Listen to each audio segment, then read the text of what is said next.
Hi guys, I'm back. So where we left off was, well, let's just hit F5 and see. So I wanted to do a walking animation now that the jumping states seem to be working. And there's a couple of ways I can do the walking animation. And the most straightforward way is to utilize sprite 1 and then switch the sprite. And then obviously apply any moving and stuff like that to both sprites. But you see there's like an overhead to all of that. Or have a lookup table might be another more sensible option for animation. But I'll go for the simple route first. Things will improve over time where I make more optimized macros. And the animation macro is a kind of one size fits all multi-purpose thing. Right, so sprite is going to need a walk cycle, so I'll copy this one. And what I'll do is I'll just go to frame 1 there and then make him look like he's turned to the right.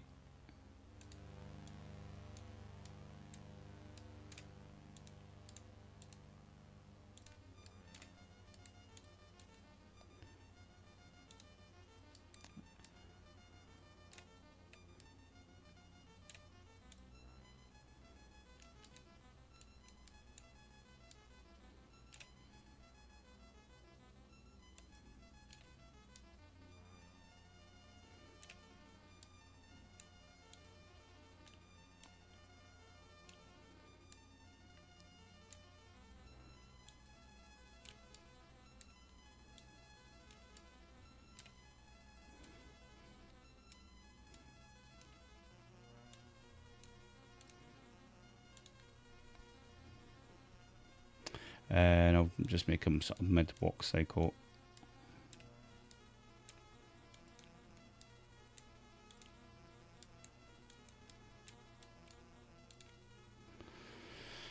Okay, and let's copy that.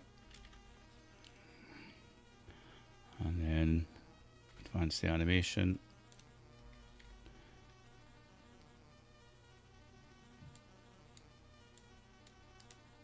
Moving about 1, 2, 3 pixels.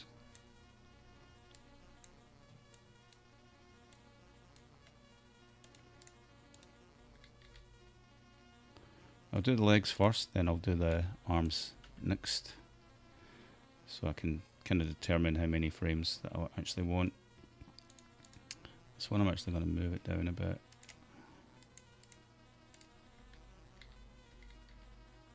Huh?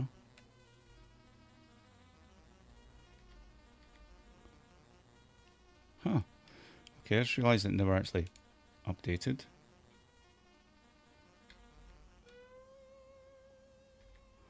Oh, I see. Copy that there.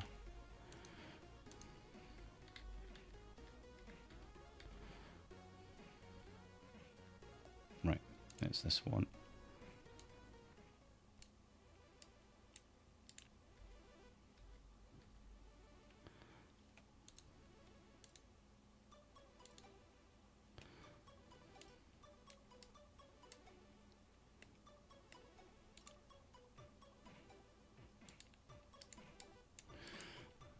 Oh, I've just realised I'm missing the chat for the video. So, let's see, live.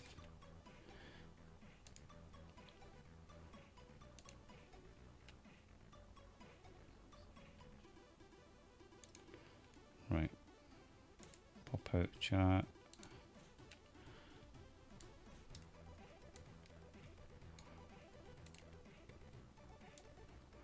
Alright, sorry if I missed anyone's chat there. Feel free to ask anything though. Right, let's see.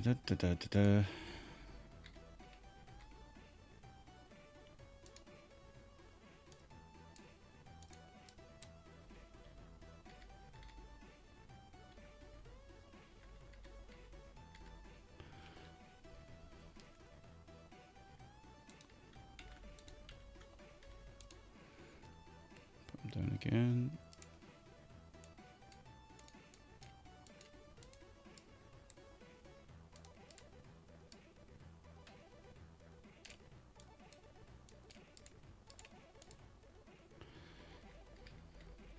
Right, let's play that.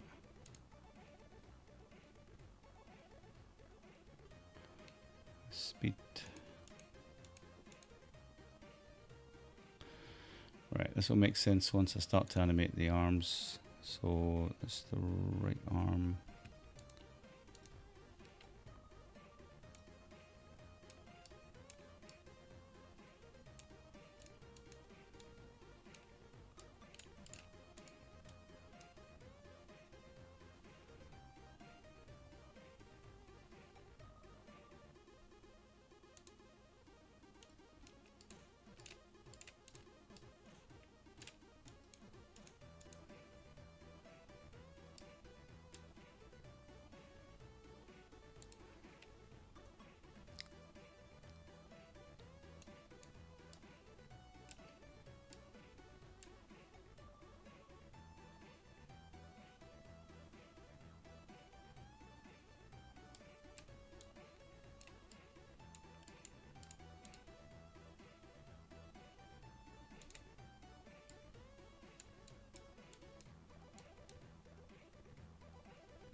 Right, I guess that would kind of do it. Let's see. I'll turn the eye a bit more this way. And then this way I'll make it go further away. There we go.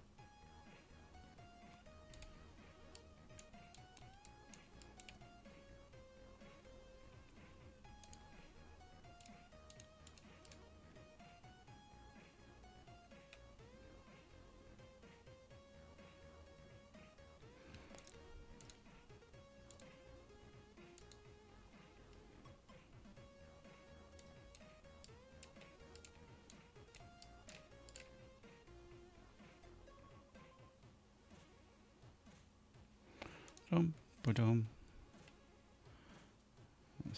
Okay, that bit back. Let's move that forward a bit more. Yeah, I should move it back here.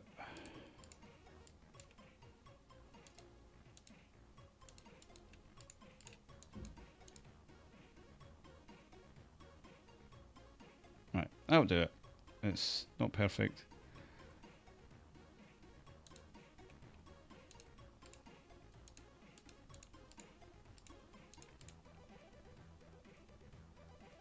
We'll do for testing. So that's 4 frames. So the offset is just going to be the frames, which we see here is 4, 5, 6, 7. So 4, 5, 6, 7. And if I move right, then I need to switch to that sprite. Okay.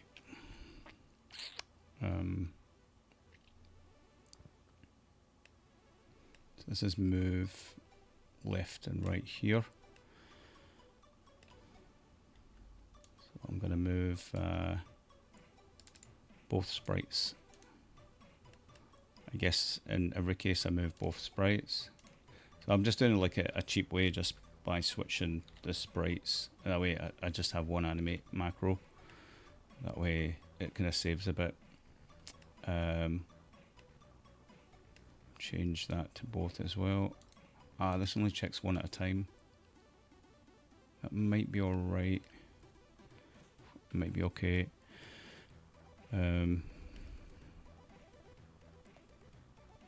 Right, and then sprite 1.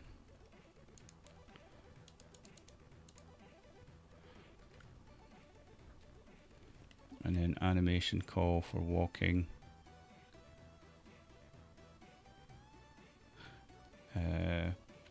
Right, it's going to be messy at first, as usual. These walking sprites just falling. Right. Damn. I can't do it that way, can I? Because unless I do this.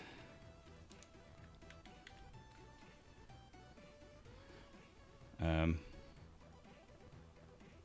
that made no difference. That made no difference. He is falling because... Oh, did I miss something?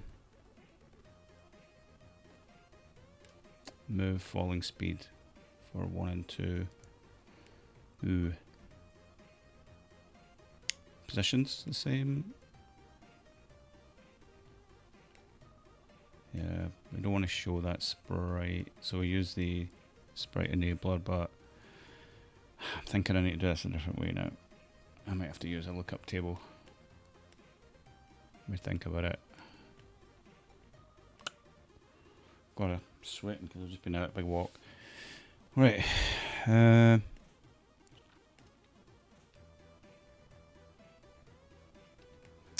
Why is that sprite falling?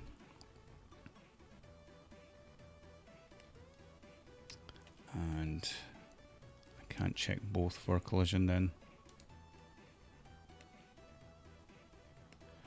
And yeah, it's animating this as well. It's just too messy. Let me do it a different way. Yeah. I'm going to have to try it a different way here. This kind of sucks because I'm forced to do it the way that I'm supposed to do it.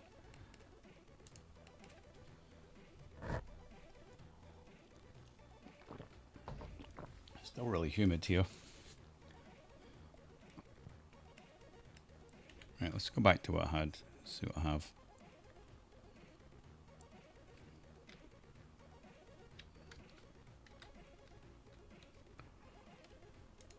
Now, I'm going to try it. Byte data. What do we need? We need A, 4, 5, 6, 7.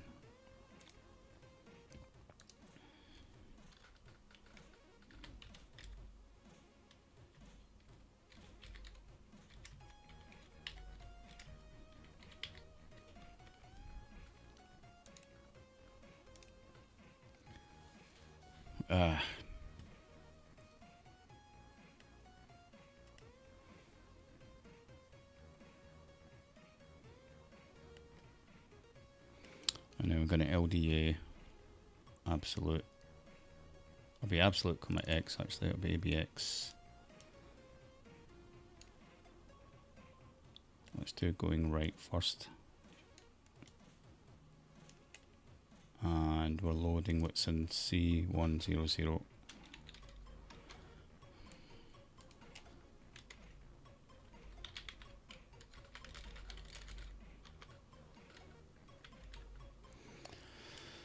Okay, we have to store that into sprite pointer 0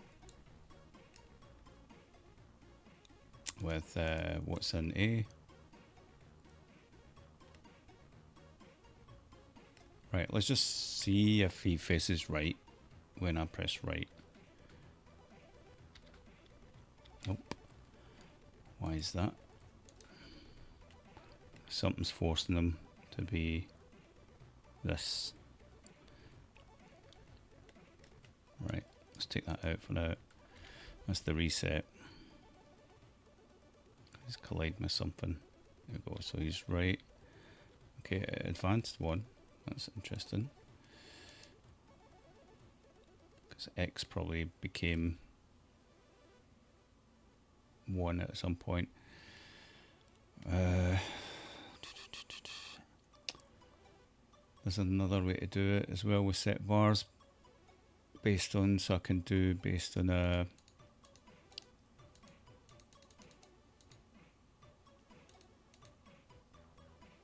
byte 0 pointer. Let's try it this way.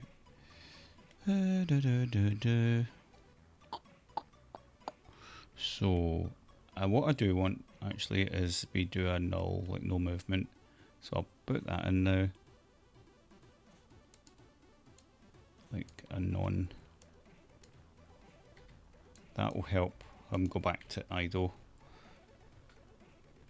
an idle pose. So yeah, that's a start. Right. Okay, and what I'll do is I'll make a var up by, I'll call it subframe. I'll call it walk subframe. Walk subframe. Okay, and initialize that. I think what I'm doing here. Yeah.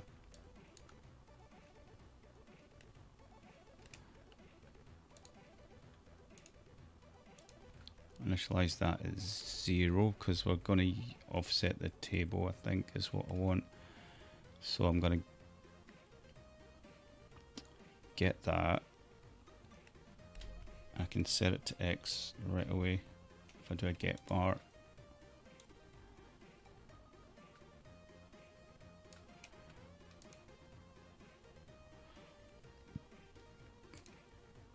It loads A. Alright, I'll do a TAX then.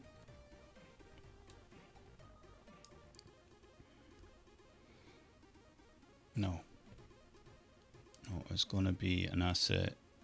And right, offset is a var. Walk subframe, right, that's the way I wanted to set up. Loads A, transfer A to X, that's fine.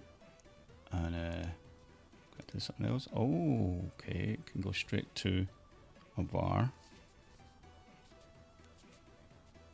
Right, that's handy.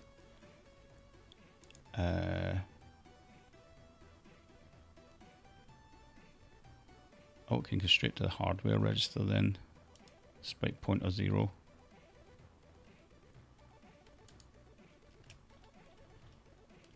What's that again? Right. I don't need to do that because we're getting it straight from there. That's handy. Right, let's check that works. Yep, and then I just need to ink that var at a certain point in time.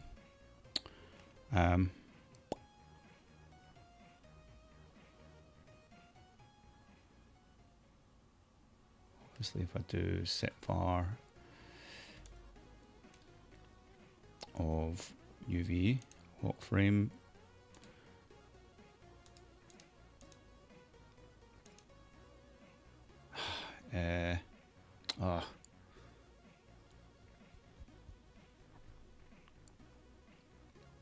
can't set a var with an offset. I can do it here plus X. No, that's the literal, what you call it, indirect indexed. So I can't just increase the UV walk subframe. Wait a minute, can't I? So I can't do var +1. I would have to. Oh yeah, you can do ink var. Forgot about that. Ink var. That's what we want. Ink var. What are you doing? Why are you not coming up? Oh, it's got the old lookup list. I need to fix that. Right, walk subframe. Okay. That will go too fast, obviously. So I need a timer thing as well. And plus he's gone well beyond the 4. So I need some checks around about that.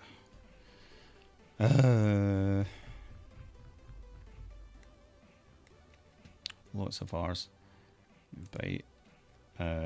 walk frames, walk R frames. Okay, set var walk R frames is going to be 4, and then there'll be like a timer for making it update. So that'll be fun. If node walk subframe is less than var walk R frames, that's fine, then carry that out. So then if it's greater than or equal to,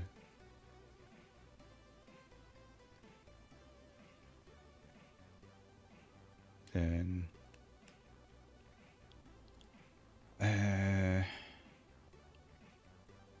so many ways to do this. Right. Reset R frames. R frame, reset R frame. In which case I set that var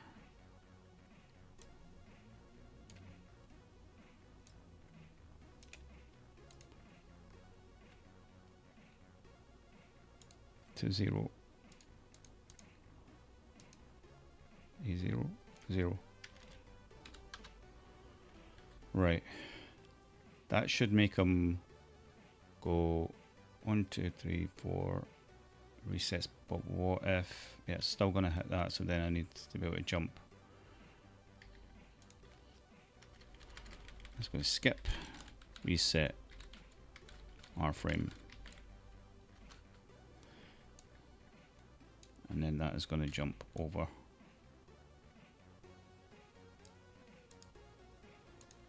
I think that's right. So it might be very fast.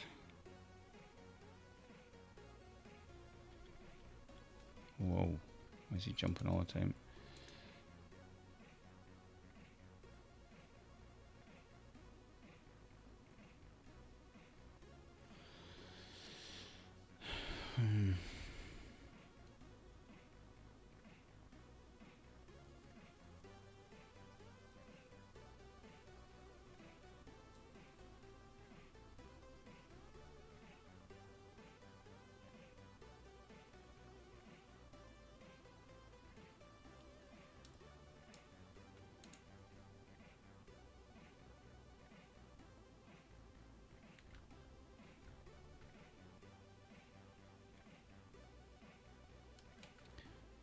Why are you doing that? I'm not even asking it to move.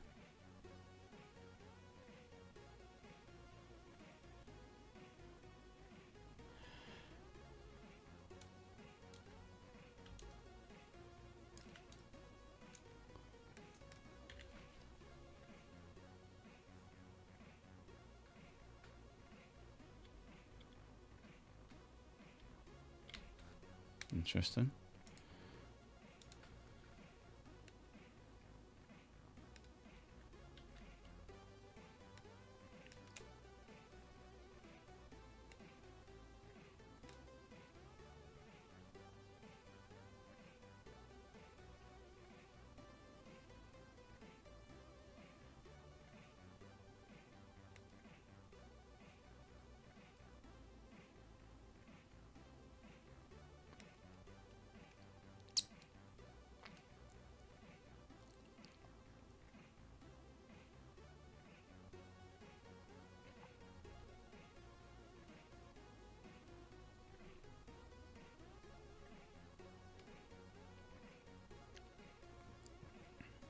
I don't get why he's doing that.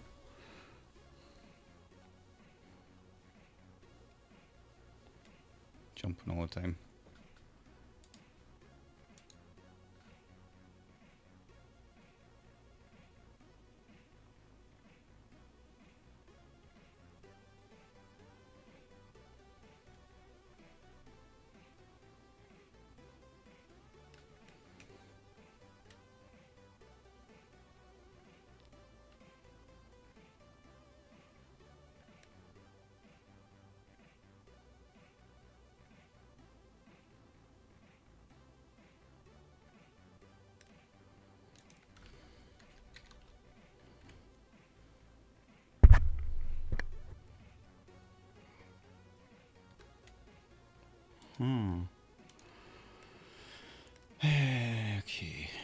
Let's just take that out. Never mind that.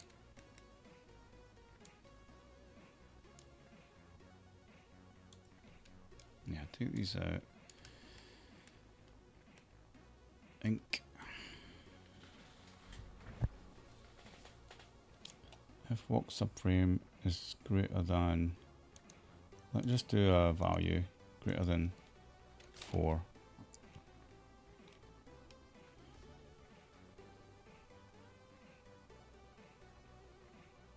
Oh, if it's less than 4 actually. Less than 4. Oh, I really hate the logic of these if nodes. Right, if it's less than 4, then allow it to do that. Otherwise, so that's going to be greater than equal to,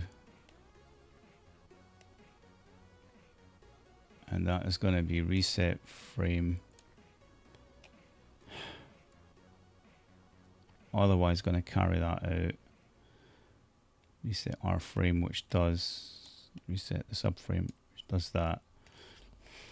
That should work. I mean, but I don't know. I still don't get my head around the logic.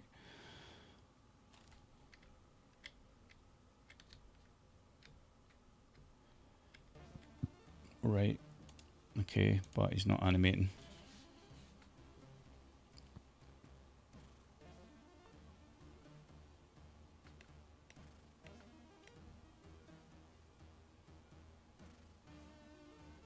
Because it still hits this bit of code. That's what I thought. So you're resetting the frame if it's greater than or equal to 4.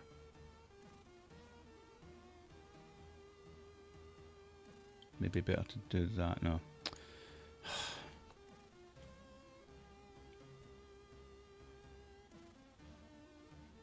If it's not greater than 4, then it's going to advance the frame, but then it needs to skip over this. That's what I've been trying to do to here.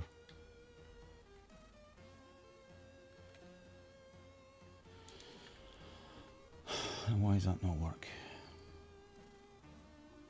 Oh, it's better now. Okay, that's better. Right, I just got the number wrong.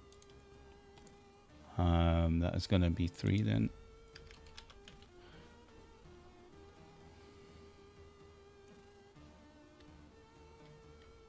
No. 2. Boom, boom, boom, boom, boom, boom, boom. There we go. But it walks really fast. Something not quite right. Ah. It should be A7.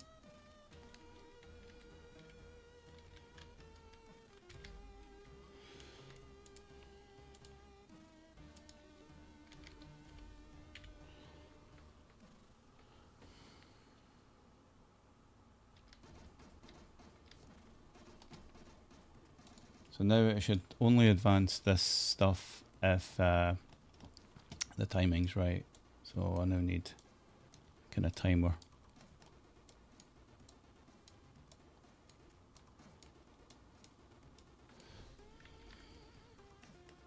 Get rid of that. Rid of that one. I think, what have I done?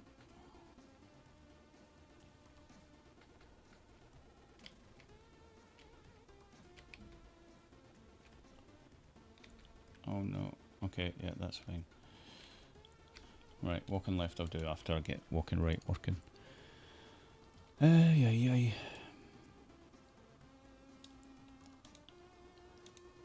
No one here.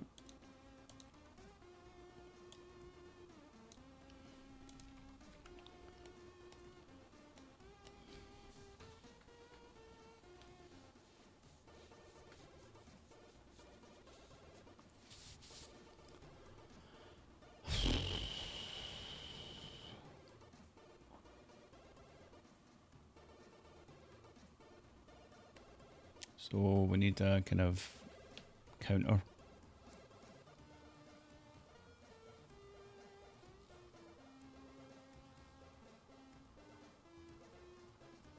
I could check the raster line, but that'd be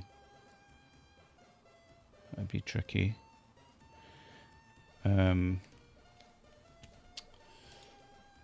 If node,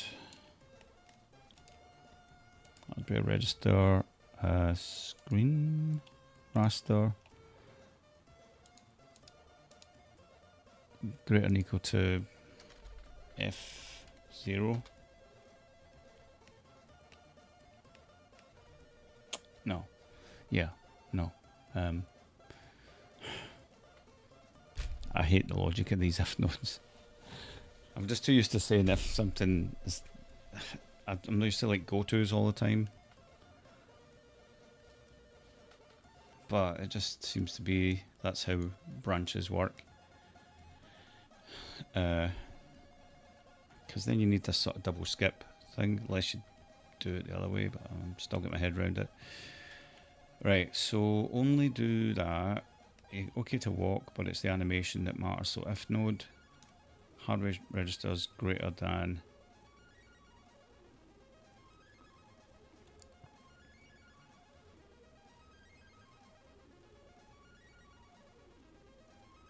F0, what am I trying to do?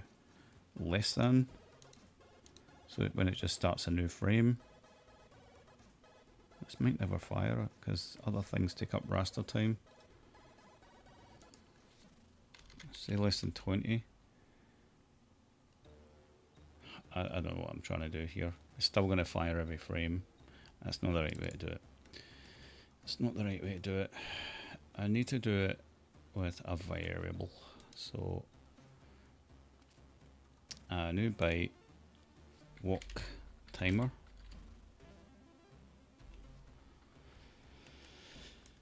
Okay, walk timer equals 0, and then another var, or I won't bother, I'll just hard code it.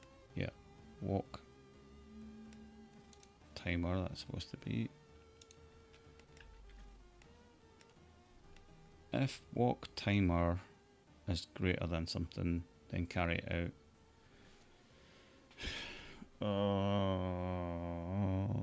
If not, skip. Right. If walk timer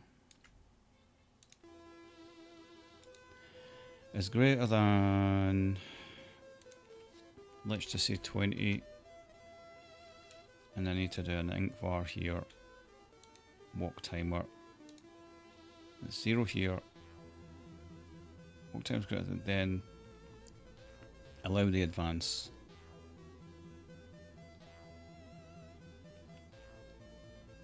Otherwise jump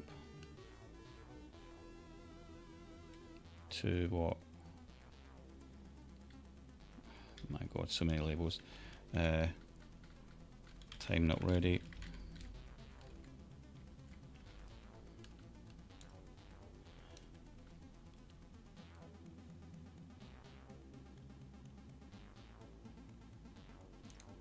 Right. Time not ready. Otherwise, allow all this to happen. Is that it? Is that the right logic? Right, that didn't work. It also needs a reset. It also needs to increase. I do increase it. Let's debug that.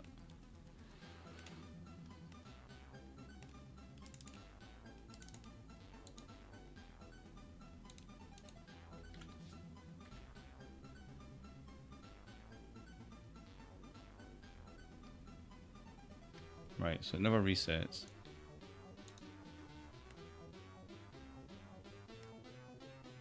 Of course. If it's greater than or equal to 20,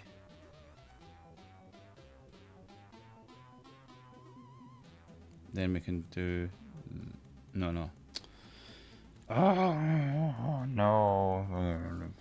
Stupid logic. if there's less than 20. Time not ready. Right, it jumps there. Right, that I think that's it.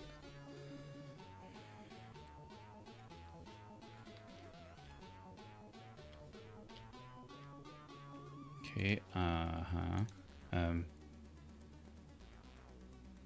increases, nothing resets it. Less than 20, time not ready. And it needs to then do we need to do a set var right after it then, otherwise time not ready, or oh no, warp timer equals 0.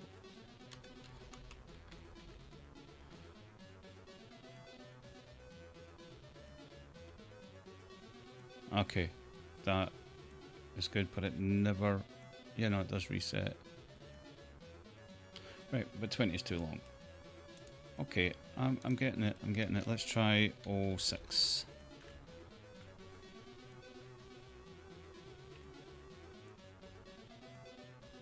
There we go. Hey, hey, hey. Let's try 4 then. So that's just a little delay routine. That's actually built into the animation macro already. So that's what makes it so pricey. All the logic for each sprite and stuff. But still cheaper doing it this way, I think. It adds up, but it's better. Right. Let's just make that work for left then. So I'll just put a box around these. So I can move them. And let's do org.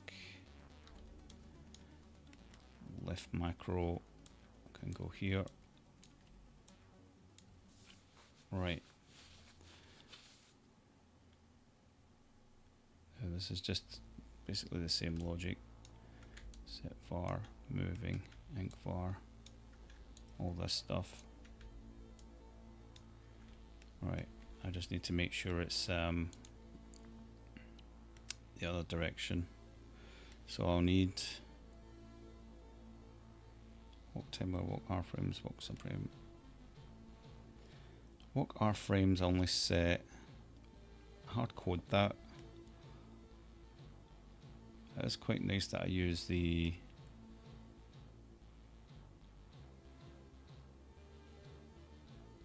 oh, I don't use walk R frames.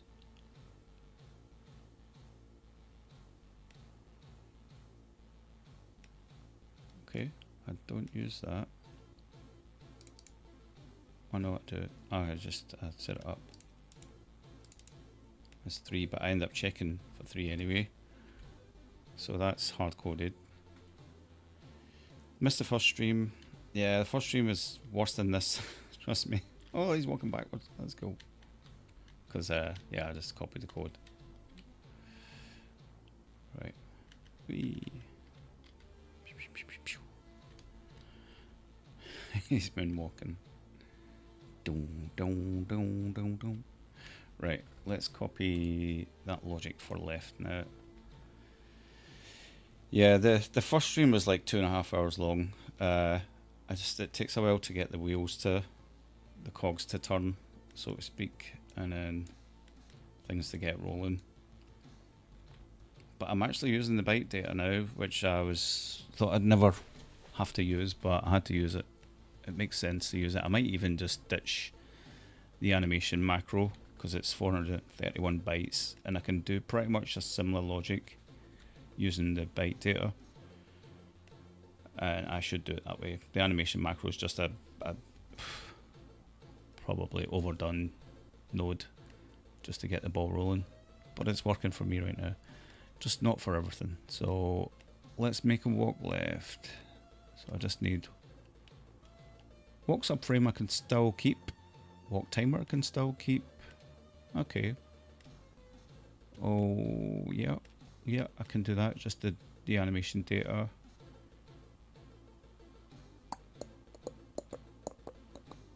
Yeah, I'll do another one, byte data. C100, what does that go to? C103. So that's 100, 01, 02, 03. So yeah, 104. So let me do it. Why is it not? There we go. Do 3, it still overlaps. I think these hit boxes are off still. Right, data anim left.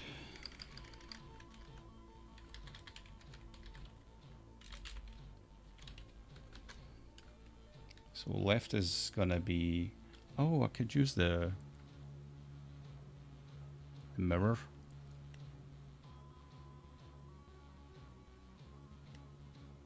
I could try using the mirror macro, flip X.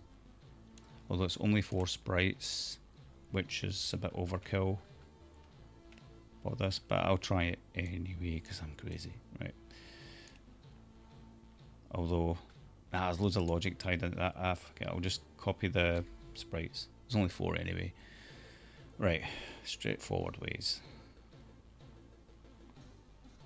Animation data left. That will end up being, oops, wrong thing. Edit the sprites, let's see, copy.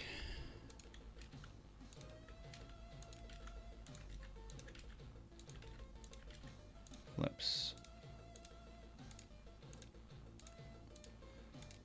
Right. Let's close. What is that? That's 8, 9, 10, 11.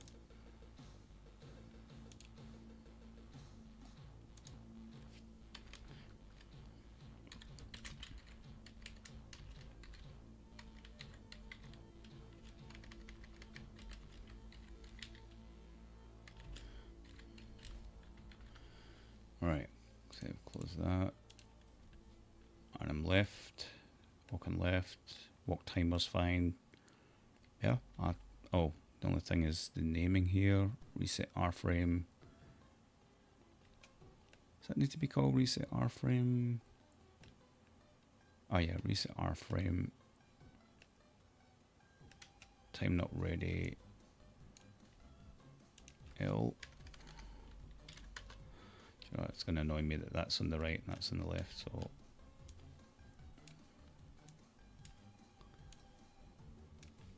what's this? Stop fall. I'll just put that, put all that up here. Right, it's a bit tidier. Reset L frame.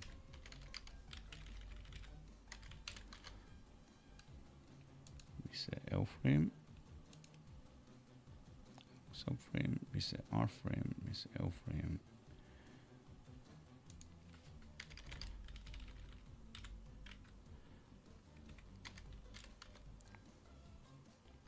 Subframe, reset R frame, reset L frame.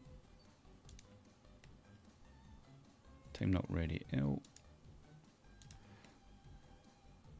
Right, let's go for it. See if that's working. Oh. I was using the absolute pointer addresses. Oh no.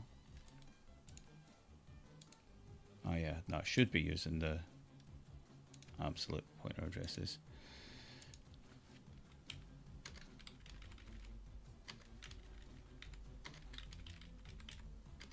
Pointer, yep.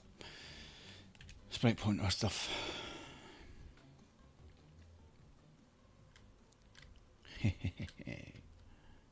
Oh man. His jumps when he's facing you are kind of weird. Woohoo! When he sort of walks mid-air. Ah, okay. That's... So the whole thing apart from movement, the whole animation thing apart from movement needs skipped if you are jumping. So another label. Skip if jumping L. Skip if jumping R.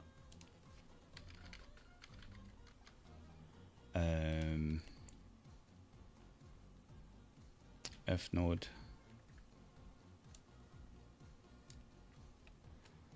If is jumping is equal to 1. Skip if jumping L. Right. Try that for both.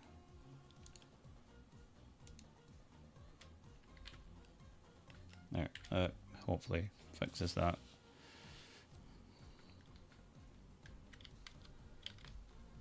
Yeah.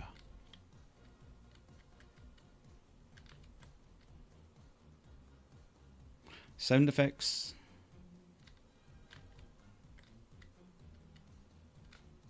Something strange going on.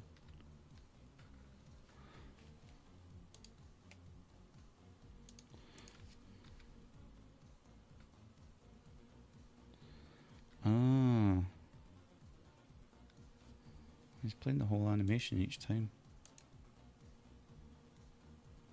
Why is he doing that?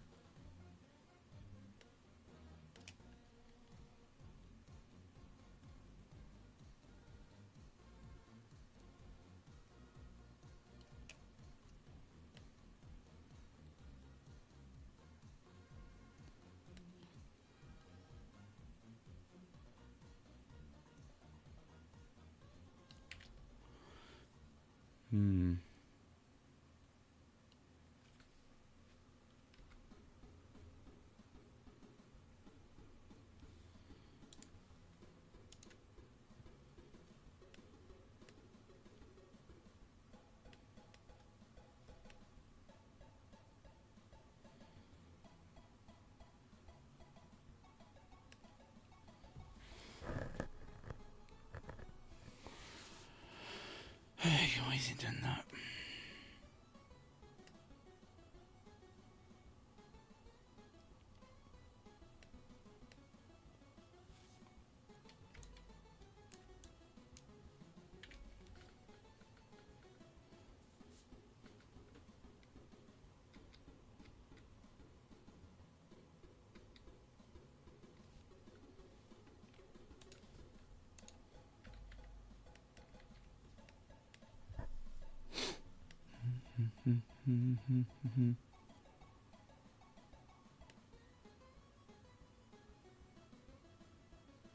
I swear he was fine until I did these.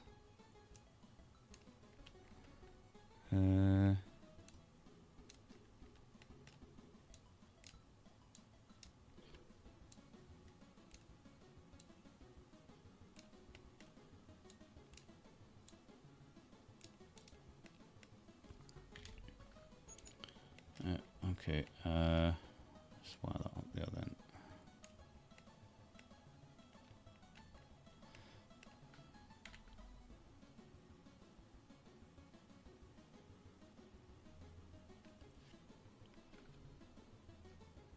Yeah, it's not to do with them.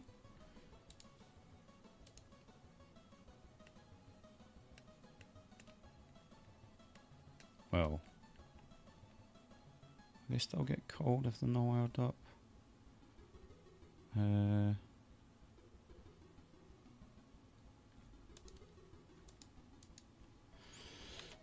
Let's see, let me just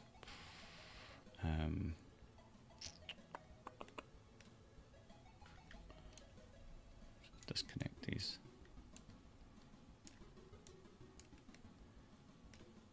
Try this.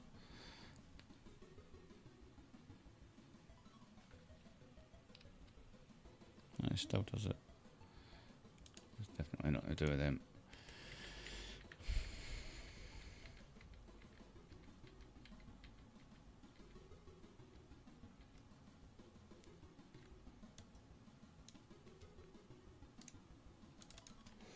Right.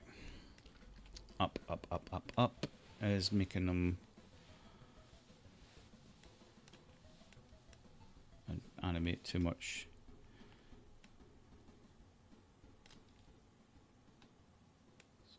was a GSR animation.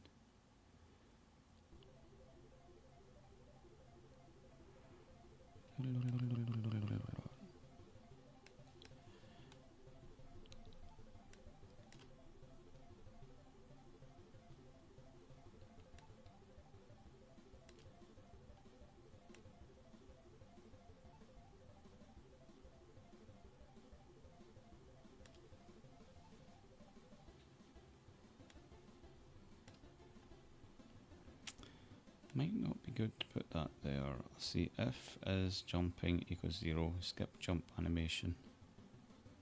Otherwise, carry that out. RTS back. Skips doing that if he's not jumping.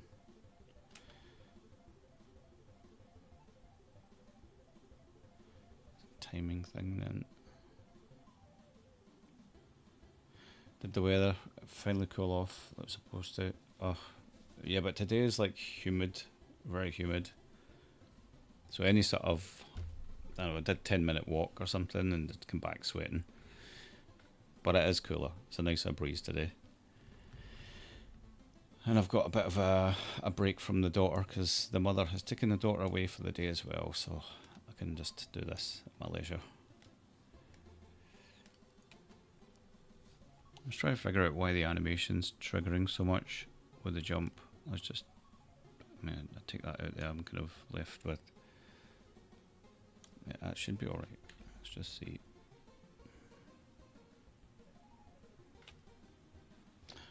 Something's resetting the animation, I think.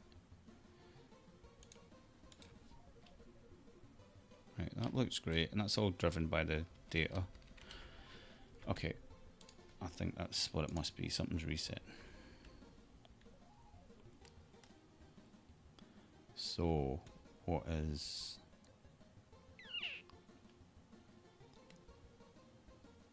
hard coding? What's this?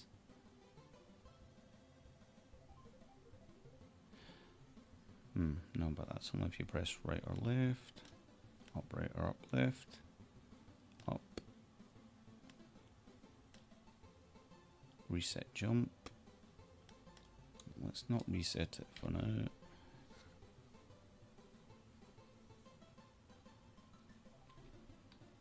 Yeah, still doing it. I've seen it. I think I've seen it. This.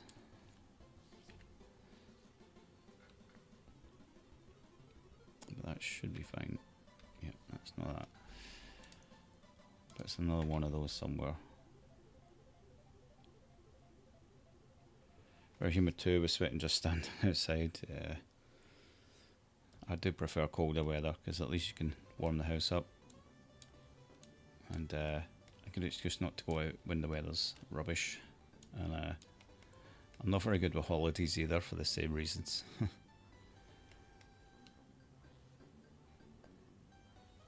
What is resetting this pointer? This. Oh, of course. When I'm not pressing something. Right, that needs an edge case as well. There we go. Woo! Love how he sort of walks in midair, so I was trying to like stop that from happening. If you push left and right, it's supposed to skip that if you're jumping. But there's also up right and up left. Oh shit. Wait then. Let me just check that works.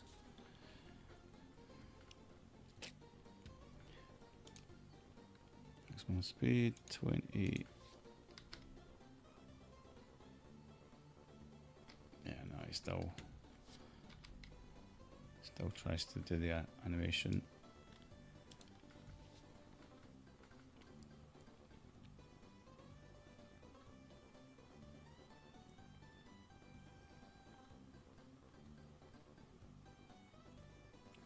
It's still in a jumping state. It's still trying to advance this, cause the GSR. So don't do that. unless... Oh no, that's not it. Where'd it go? This one.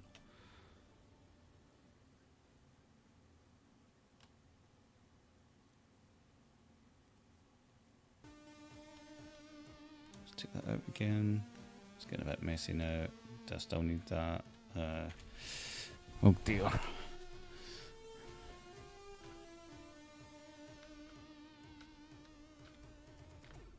Oh, now I get no way to know if I'm jumping. Oh, I'm fighting with the old animation macro and doing it manually, which is less byte intensive. 431 bytes just for this is ridiculous.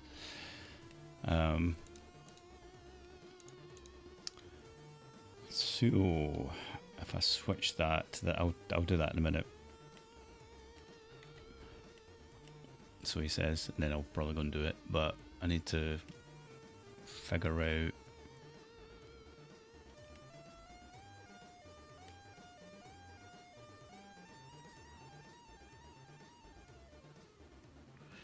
right, maybe don't do this if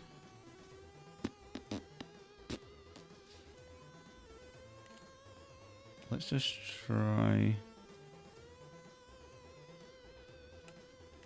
But I need that. That's the jump jump animation. Right, logic stuff.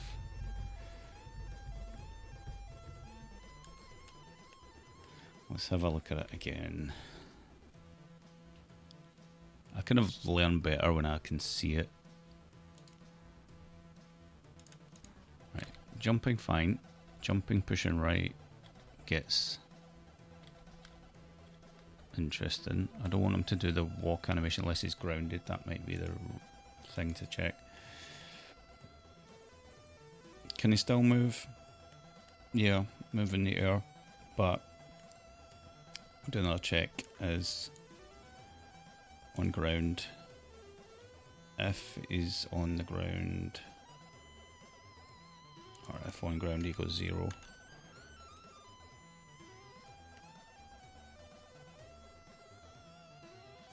Yeah, let's try those two.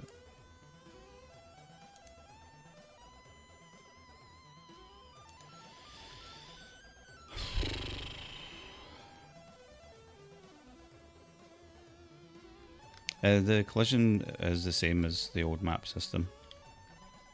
It still works, all the same. But how it talks about it, yeah, it's still doing that. It's just the marked tiles at the end of the day. And what I do is I put vars in here. And then I basically change the collision offset, check, change it, check it, change it, check it. So you end up with 3 sample points just in that little pass. And it's not too expensive then. You don't have to do multiple collision ones. It's just a collision check in general. And then, yeah, you just tag your tiles. So you go here and just press right click or spacebar. I need to write what the shortcut keys are down here, or a better way of doing it. But I'll just tag these with, oh, I could also do that one. Oh, that explains something from earlier. Let's just say I don't want that. And oops. And it needs to be better because you need to go all the way around. So I'll figure out how to make that a bit nicer later. But yeah, you just tag them like that, and you can press T and you'll see all the ones that are tagged with that collision material. And that's basically what will happen there. It will GSR stop fall, which is this. It sets var on ground to 1, resets the animation. Jumping on 0. And this is just to move them up, because just to counter gravity just in time. And then that way I can set the falling speed back to 2 for gravity to kick in correctly, if you know what I mean. There's a lot of hacky code. Anyway, yeah, but that's how that works. Oh, did that just fix it? I believe I did. Oh, but it's only if you're pushing.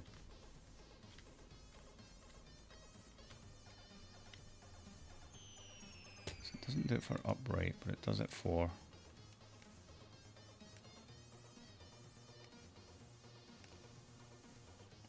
upright, on ground, moving. So why is it still animating? Because of these. Sit in the A register, wood balls it up.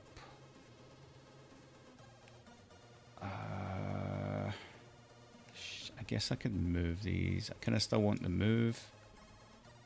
Let's move these down to here.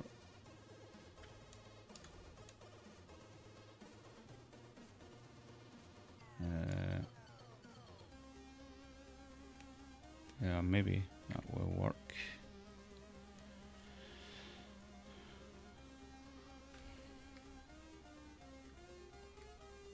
Yeah, that's it. Right, put the speed back to normal.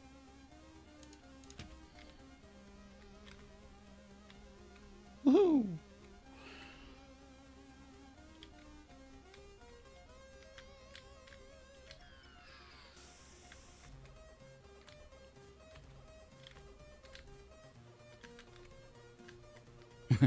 Well, he just sort of lands on it. Whoa.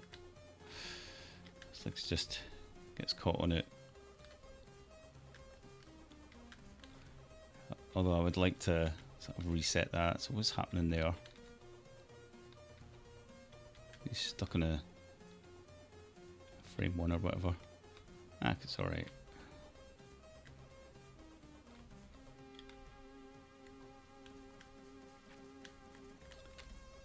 Yeah, he's not been moved up enough at that point. So he's moved up, he's hit the collision point, and then he's not been moved up further enough. I wonder if I can move him up more then. Where's that? -2. Here. Let's do -4. I don't think there's any problem with that. Just make sure that he lands.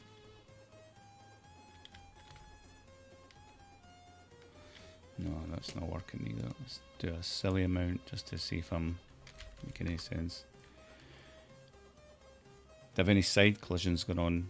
Not yet, but if you did have side collisions, then you would kind of, the way I would do it is clear them. That would be your check 8 and 0. So if you're going to do a side check, you would set up your X and Y offset. So I've got collision X offset, Y offset, and those variables are getting piped in to this, right? So you can then just change the offset on the fly, and you can, like I said, you can multi-sample just by changing both of them however you want. And I suppose you could put that all in a data table to get the data as well, and you can do your offset as well with X to, you know, read a whole bunch of them, increase X, like that there, that 0, that what one, that 5, that FB and 0. I could essentially put them into a byte data table for like collision check, and then set X to be whatever, and then increase X. Kind of how I'm doing the animation for these is just hard coding their pointer sprite. And yeah, you can do all sorts of stuff like that. Is how I would do it. The same issue, yeah, sprite was jumping in the middle of the tile from the side because no side collision check. Yeah, the problem is, like, he's catching it on the way up because the animation itself has got offsets in it, and when it catches one of these, it basically says stop animating. That's what I should do. I should reset the animation pointer. You just answered my question for me, thanks. So when he hits something, which is reset jump. Oh yeah, I already tried that actually. Why is it not done it then? Reset jump. Stop fall. Ah, I could put it into stop fall. Right, I'll try that. It's just to make the sprite look correct.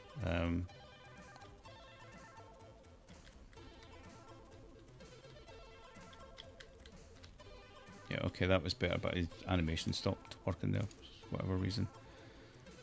Oh, because he's touching the ground all the time. Okay. Figure that out a different way. Stop fall happens because he hits the tile, which is checking collision. What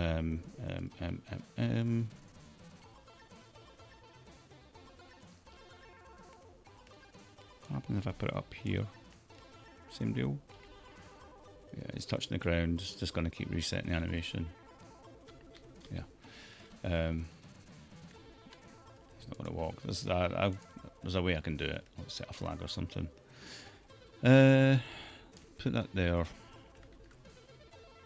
Figure it out in a minute. Let's look into it. Check collision.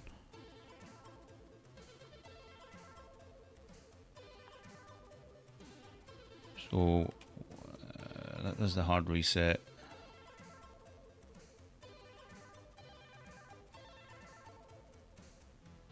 I'm not pushing right or left anymore. I suppose I could say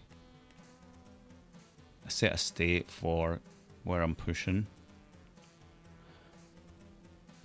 And that would do what? No. See, there's always little kind of one checks, like flag this, turn it off, you know, do that once, turn the check off, and it just becomes like a mess of all these little nested checks and things. Which I'm finding that's kind of the way it has to be in a way, but I'm learning how to be a bit better with these if nodes because I'm thinking about them backwards because I'm used to coding just the basic sort of C# JavaScript type style if nodes, if statements, and you have to sort of think a wee bit differently because you're jumping to a label as opposed to jumping into the routine. So I'm learning to use it. Sprite was jumping in the middle of the tip, yeah. Yeah, but that will happen with the side jumping as well. So whoa, he just flew to the left there. What? What is going on there? I'm pressing up and left.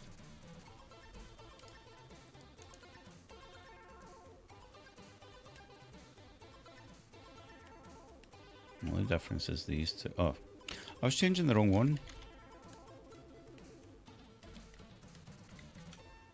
No, that one I wanted to change. It was this one. This is the falling one. Yeah, this is to correct them. Right.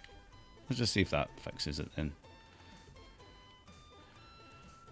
Oh, yeah, he's vibrating.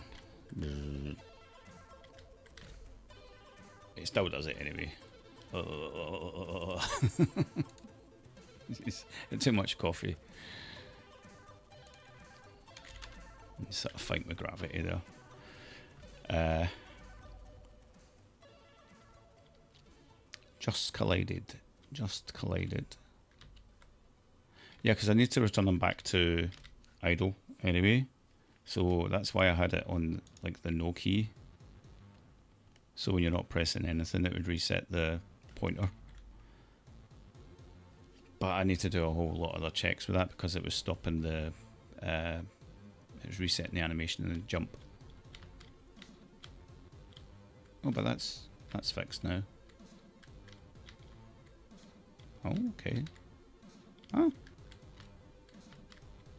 One fix leads to another.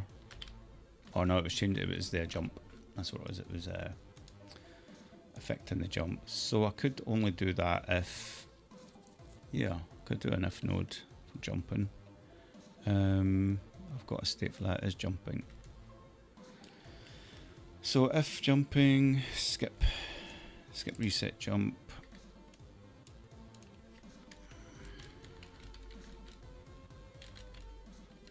And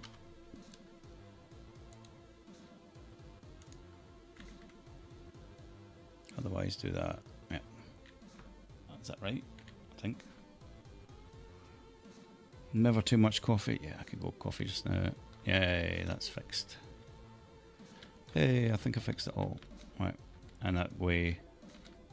Yay. Right, we are ready. And so the next things I want to do is go into another room, and I was thinking about this in the car on the way back. from my walk earlier is, how do we do that? So there's so many ways we could do going into another room. Is obviously tag a tile is the most. What did I just do there? Did I just add another tile set? Why did I do that? Is to tag another tile. So say we had a door. We have a door. Okay, we have a door.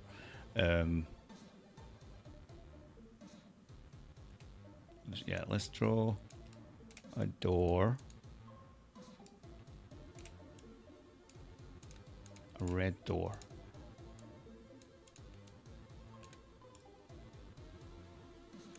We fill? Yeah. Oh, what's the point in that?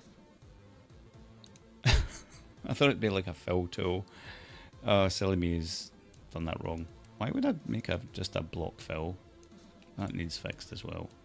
There's a couple of things that I need to fix here. What was the other one? I forget. Oh yeah, reset. I'm going to write them down. Reset the tile type, and fill should be a fill. Ow.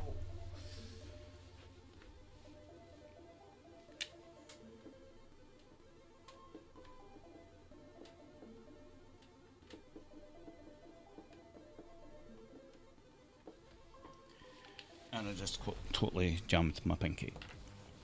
As you do. Right. It's my amazing door graphic.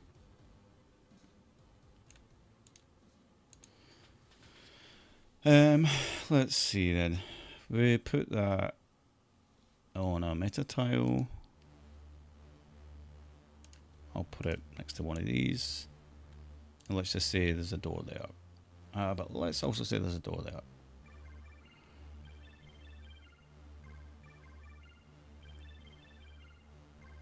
That's right. Good call. I mean, I've done it there. I've started it there with the thingy. So more shortcut key info.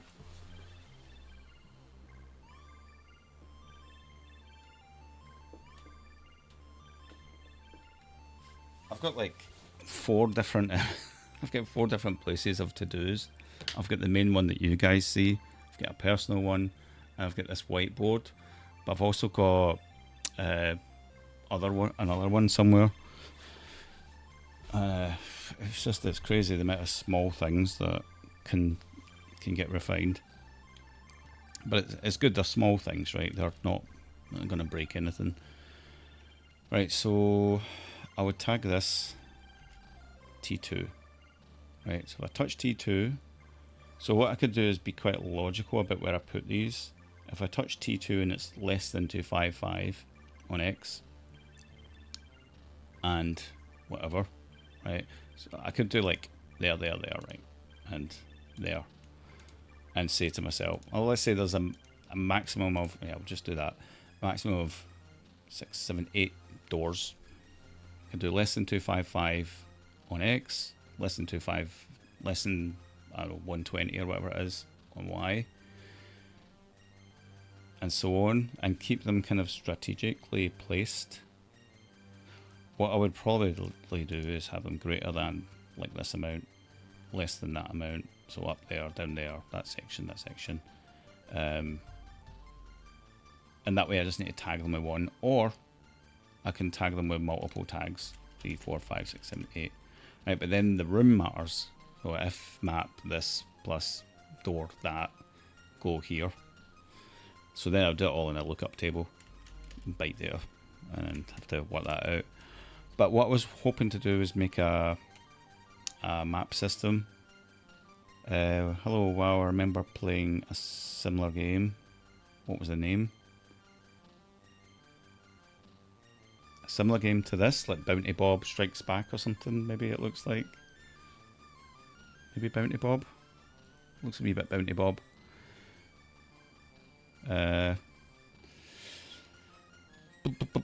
Or, yeah, probably Bounty Bob or Impossible Mission 2, Mission Impossible, whatever it's called, or I don't know, what else could it be? When was the game? So what was I talking about? Yeah, a lookup table for the doors. It looks, my brain's probably ingrained with many games that I've played in the past, so it will resemble something else. Um, could even be Lazy Jones had red doors, which was a great game. I think like elevators as well. It's quite a tricky one. Edge cases everywhere. If touching this point and it moves, then you move with it, or do it as sprites. What we're doing. So doors can be tagged either with different materials. I mean, that's probably the easiest way to do it. Then just make different variants of the meta tiles. Because you can always just do that, and you'll see. That's yeah, that's the easiest way to do it. Because if you just allocate 1, 2, 3, 8 of your 16 materials as just doors, that saves the whole edge case of like if it's less than this point and that point, it's just if you touch it. So I would totally do it that way. I mean, how many different obstacles are you going to have?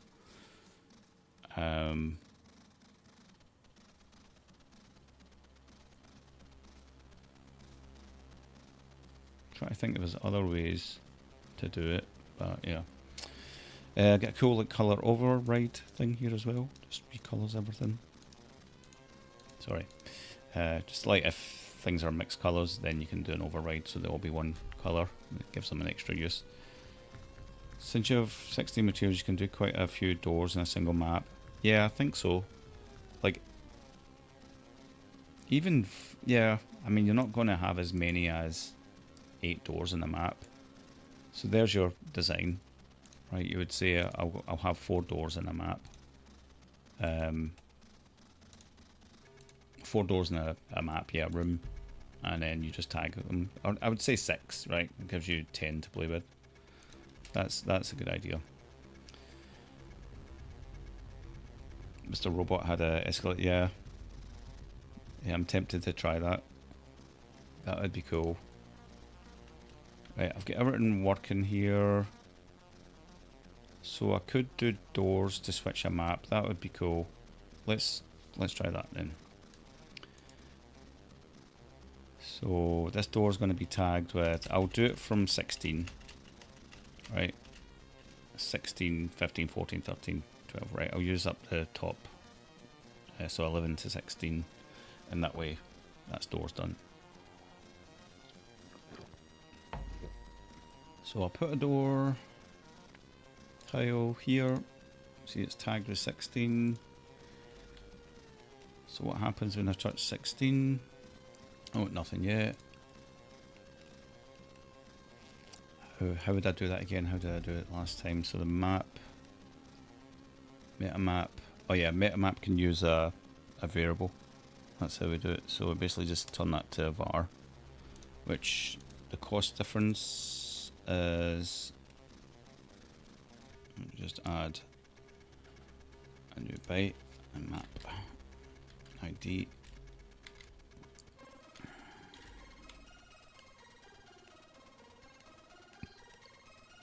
You would have to check the map number and door map to choose where the door leads. Either on, yeah, that's what I was getting to.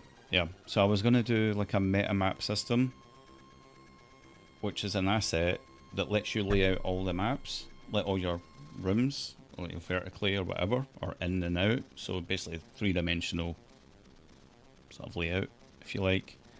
So, because you would have basically like, yeah, all those, like a door that takes you inward or outwards, whatever, you know, in depth, and then one at each corner, top, northeast, what do you call it, each 8 direction. So basically 9 potential places. So you do it like that and then arrange them all out, and then that would create a kind of data table that would do all that check for you. But I'll see how it goes in code first, mucking about. That's how I usually do it. Just prototype how it goes and then see if I can automate it. Right, so this is just going to be a routine call now. I'll just do an org and a update map.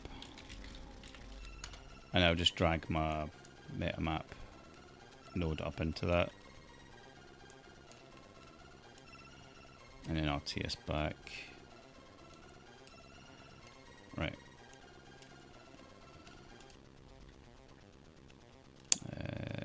That's fine.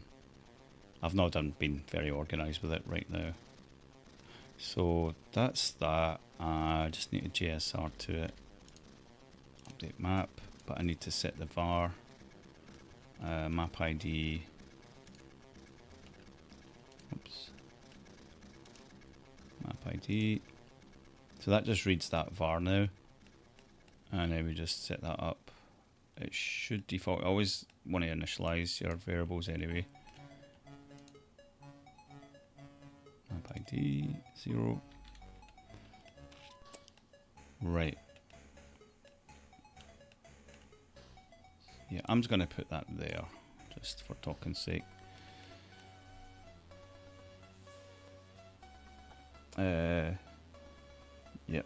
I remember how your meta map video showed how Arlosoft set up the multiple maps for the Burger Time version he was working on. Do you know, I never even looked at that. In the way that, well, doorways.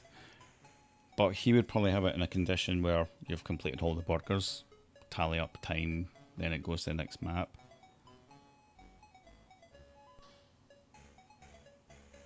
Yeah.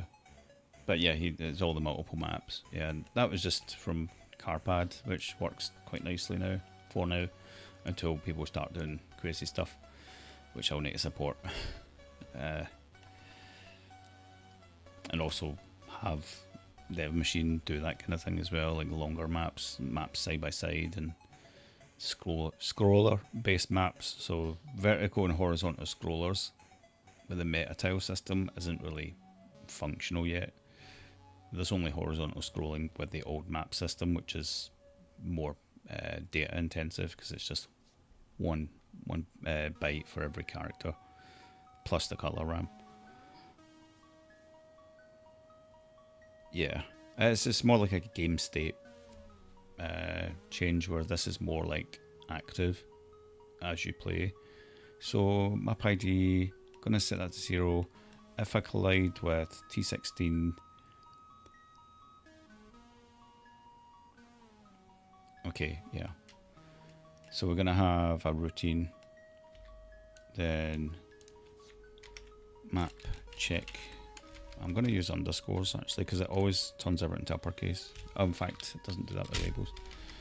Mac check and switch. And these are JSRs. Okay, that's fine. So map check and switch, RTS back. Right.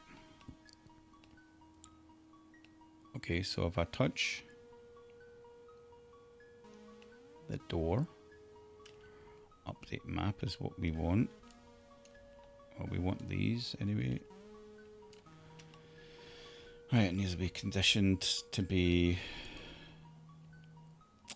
How do we know what map we're on? We're on map 0. We set the var up. Okay. So if node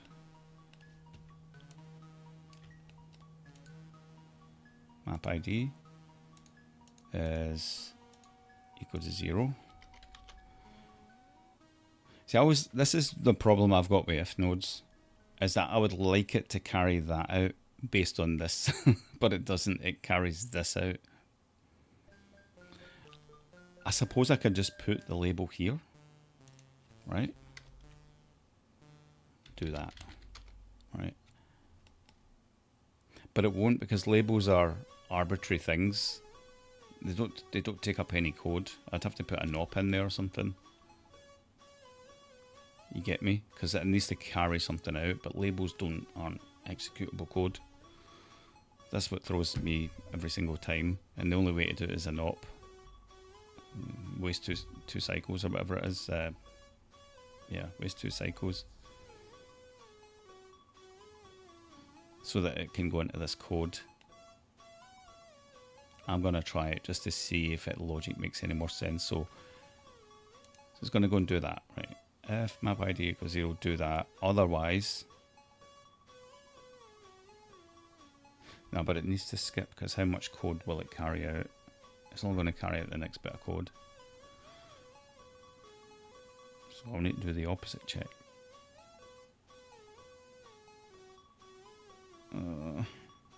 Not equal.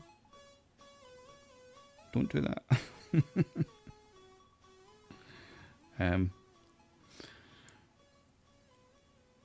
Okay, if the map ID is not equal to 0, i.e. we're not in this first room, and I touch that door, we're going to go to room 1, right? I'll just label it that way. Go to room 1. Which in this case, it's going to do that. It's going to be 1, and it's going to GSR that. And it's essentially done that. Otherwise, it's going to do a jump to a skip. Is that right? No update.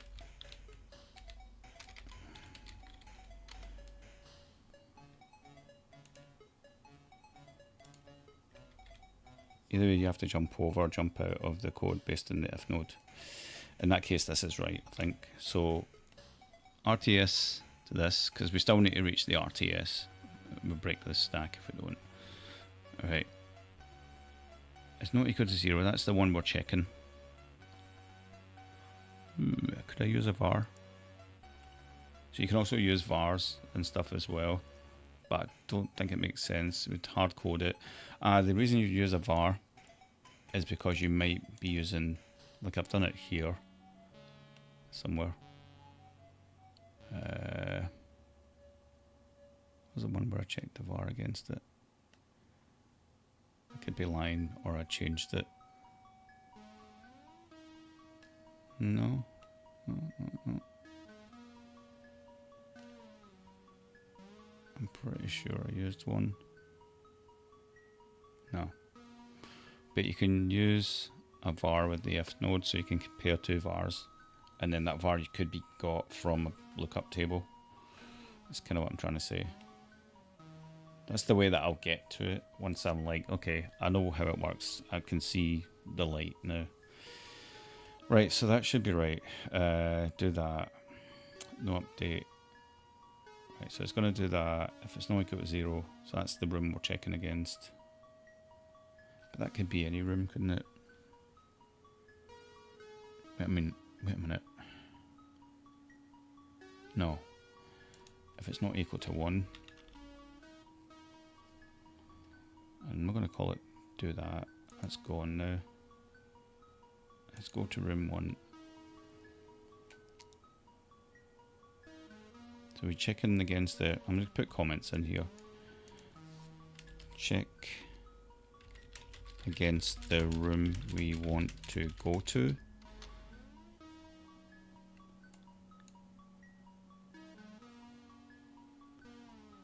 Okay, I'll comment. Otherwise, don't change.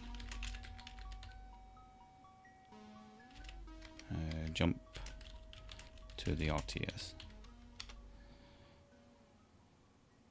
Right, and then this is our address. We're going to update. We're going to do the update. No update. Yeah, I think that's right. Moment of truth. Oh, there's nothing in map. What the fuck? There's nothing in oh yeah, okay, I forgot to do a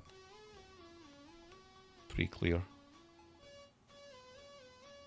Where's my print to clear the screen? Why did that work the first time? Did I remove it?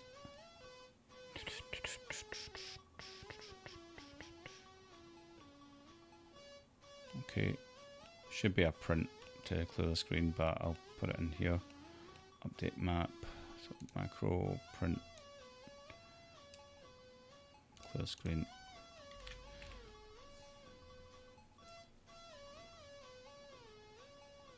Okay, cool.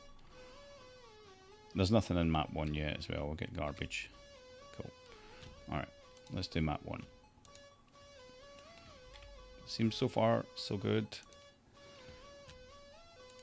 Map 1. So we've came sort of north to a door. It makes sense to have a door we go back to, but no, it's all spawn location. That's another reason for a lookup table, because you can kind of do it in sequence then. The room, the spawn location, everything else that goes with the room as well, like enemy stuff or whatever it might be.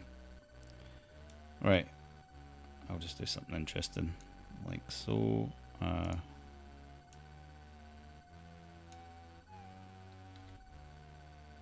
So I'll spawn there. Let's do a couple of these little ledges. Oh no, I got done away with these for. Let's do that.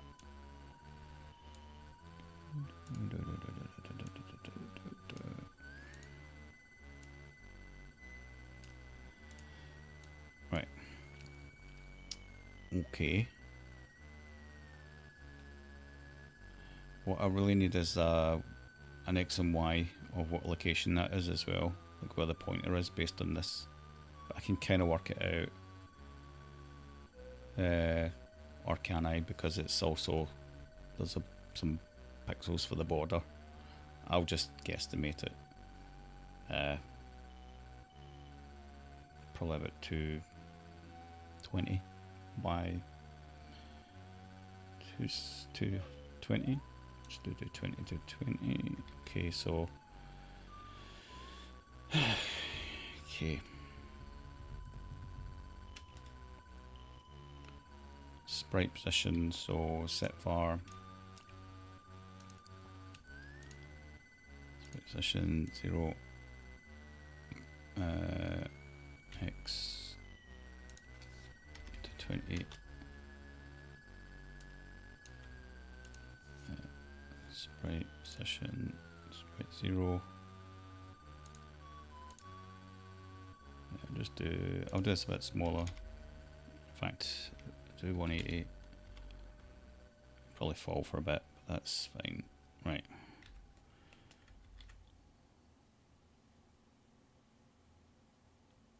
Is that it? Is that all I need to do?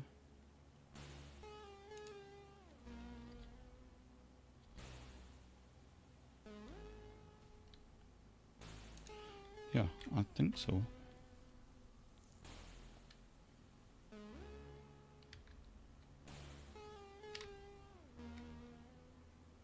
Where am I? Yeah, I never get the position very right. Okay, I wonder about the MSB as well, if that will carry through.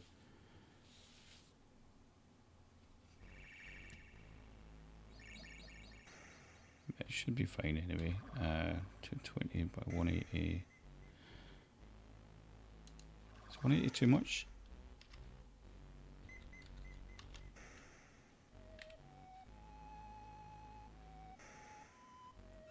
Oh, it's MSB will still be, it'll be set. So there's the MSB set, and then I've basically added to that. So it's somewhere like off the screen. So I'll need to then set that as well.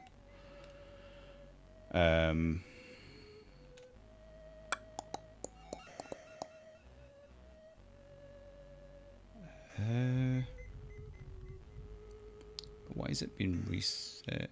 Oh, in that case I just need to do -20 or move it. Can move it. No. Yeah. Move it -20. Will it go up to -20? -15. -15 then.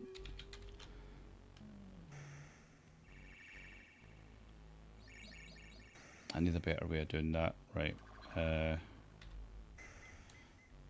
and I'll set the Y position.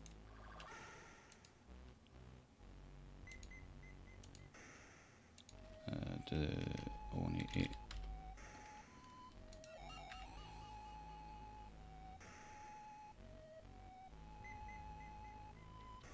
Well, why is he falling through?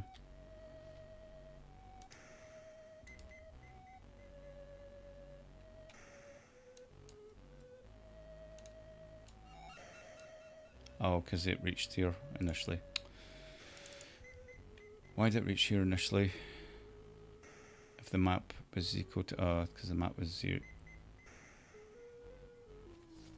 Because the map was 0.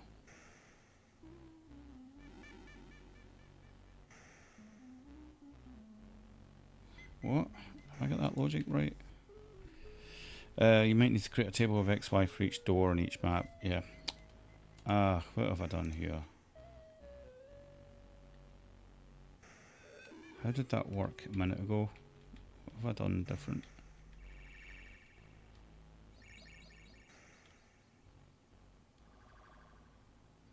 What was that added? Set for map ID 01.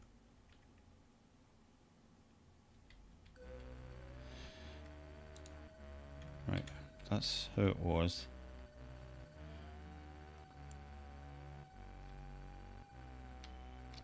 So yeah, I'll need a table of... Oh, there it is. Yeah.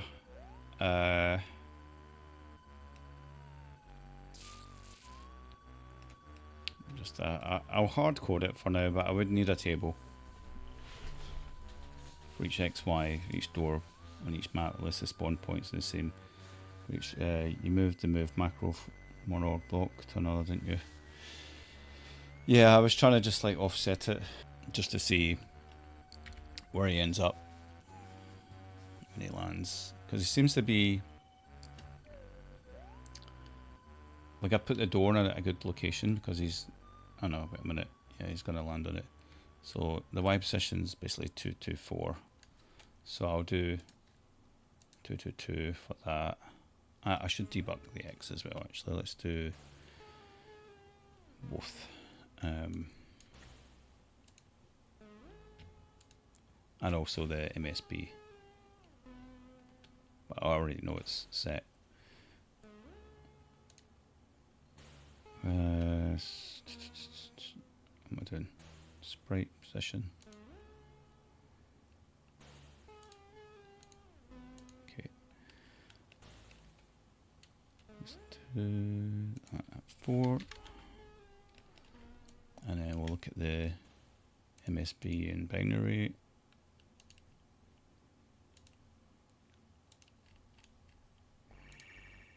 I'll put that over the top middle.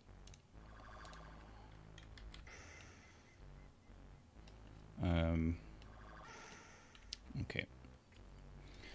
Yeah.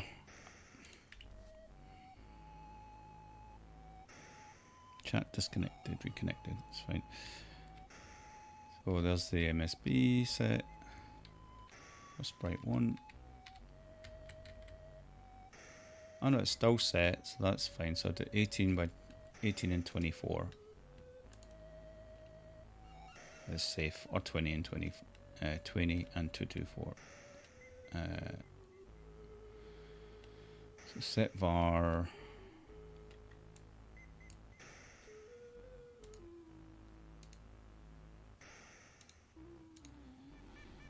X will be 20 because the MSB will be set, and Y will be, yeah, it should be decimal, so I'll take away the dollar sign, do 20, and it will convert it to hex.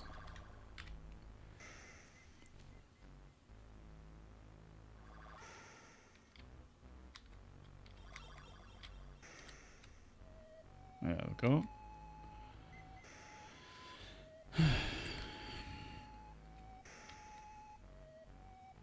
What if I go back into it? To go back to that room. So where would I be then? I would be... So this is when I would start to populate that table, but you kind of need to know the numbers first. So I would come back here, because the touch points are like below, right? Shit. If I might do that. Okay, try again.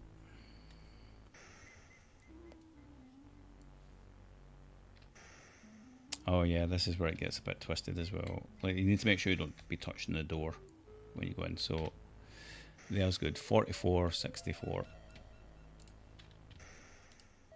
Okay. Now it's gonna get messy here.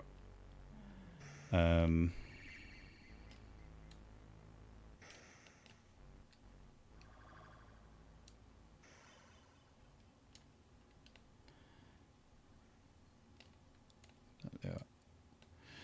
Right.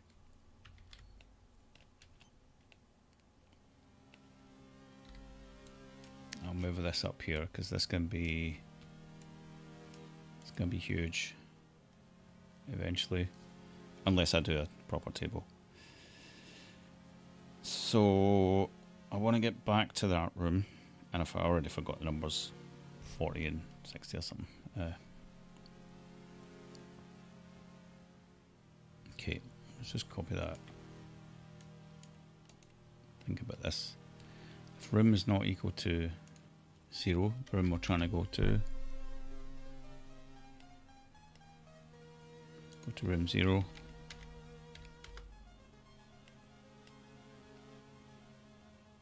Set that to 0. I think it was 40 and 64.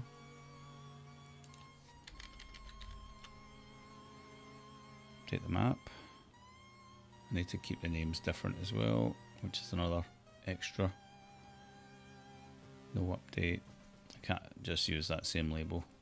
So then this would be a huge list. But these need to be part of that. So I'll get rid of... Oh, fuck, how am I going to do this? This is one call, this is one routine.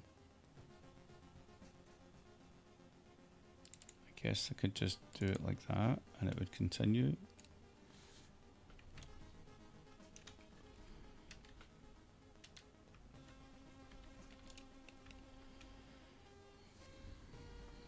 In fact, I'll do them that way. Yeah.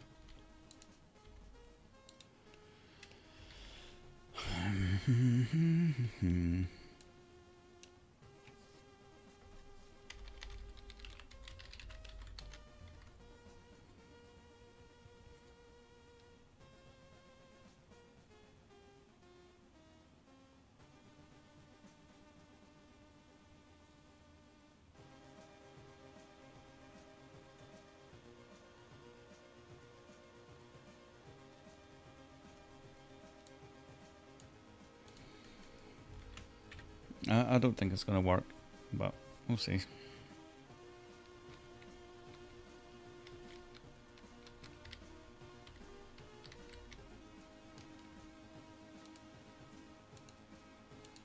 So, okay. Because no update then flows to here. And it's sort of getting ahead of itself. So I need to RTS anyway. It needs a bit of a cooldown time or something. But this is not the way to do it. I'd have to do it with a table. Otherwise, I'm just going to end up with loads of code. So we need to know the room we're going to and the spawn locations, just like I have there. 1, 14, DC, 0, 28, 40.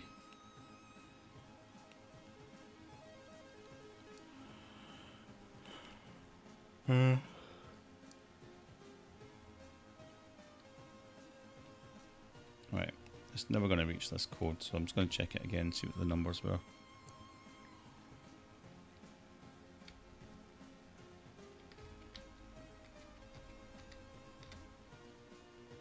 $22 to 4.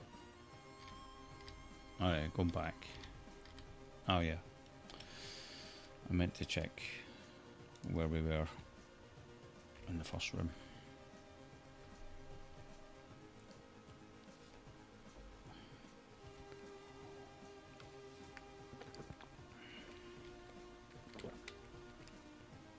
Yeah, 4464.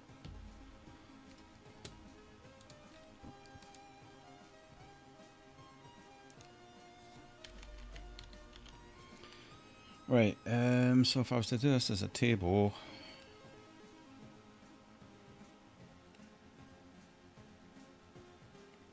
I would also need to check this. So there's the door, the room we're coming from. My gosh. That would just be one door actually, check and switch. That's door one.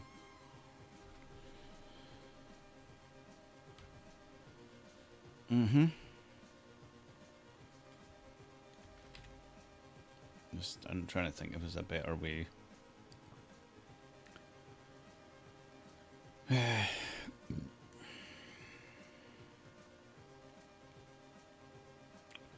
guess design-wise, I would always make it makes sense. It doesn't really matter if there's like, if there's 6 checks, that's fine. If there's 6 different checks, it's just like check door 1 to 6. Does a thing with the lookup tables and moves you to the new room. Right. If I was to do this as a table, then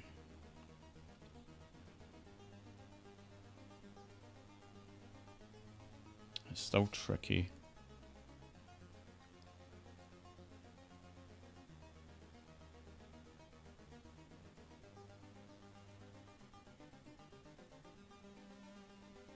Oh man.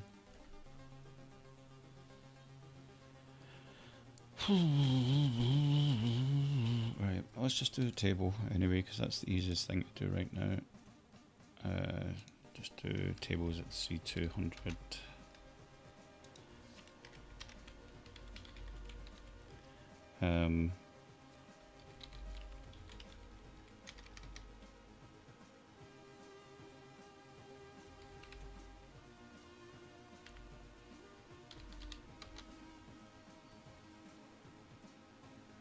So 0114 DC.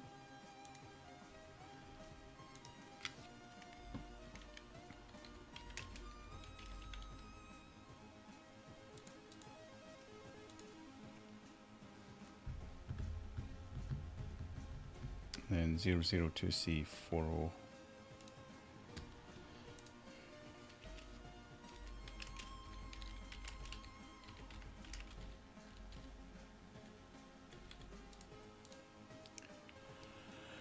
So it's basically room X and Y. Make a table based on the map, then check the door XY for the new map and spawn XY. Of the new map and spawn XY. Yeah, sort of what I'm getting at. Yeah.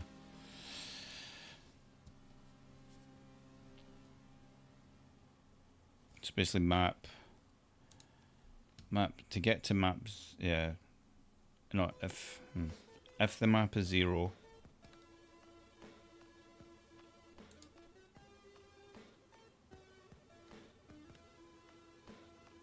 See, the thing is, you need to be strategic about how you place these then. And that's a bit of a kind of needle in a haystack. Oh, you've got to do T16 at the top right to come in at T12 at the bottom right, or whatever it might be. That's too much of a faff around, but let me just think about it a bit more. So that would be map check and switch T16, essentially. I'll call it door check T16. That would be better. Right, let's just change that because these don't auto update yet.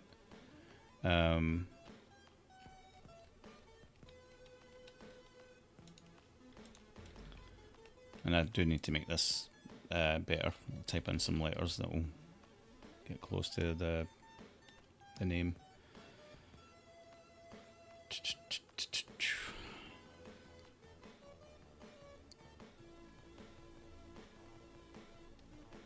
Okay. Right. Okay. So then I'm looking into this byte data. That would mean get var asset room entry, and then I just need to deal with like an offset number, which should be another lookup table maybe.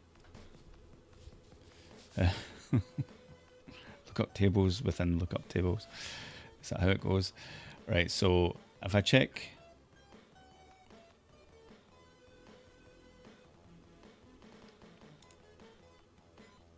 oh yeah, okay, the offset.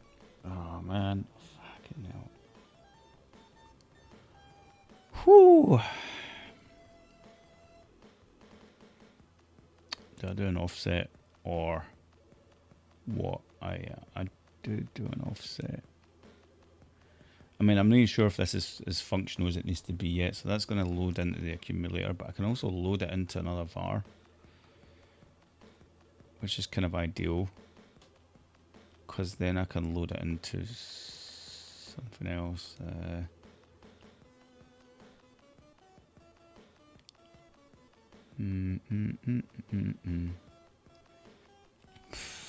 My mind's blown at the minute. I'm just trying to think of the best way to do this. If you touch the door T60, no matter what room it was, even if every door was marked as T16, you can't do that, right? So each room needs to have different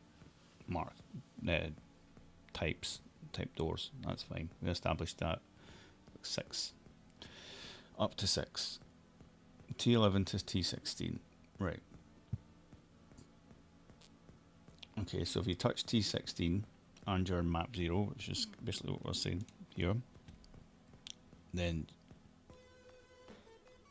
what map are you going to go to is another factor. Yeah, that's kind of a good thing. Why is that 0 as well? That should be 1. No, that should be 1. The first one should be 1. Isn't it? Yeah, because we're going to room 1. But what would be good to know is what map you're on. So what map are you on? What map are you going to? What is your X and Y spawn? What map are you on? What map are you going to? Your X and Y spawn. Which is pretty much, I think, what you were saying as well. Okay. Map on, going to XY spawn.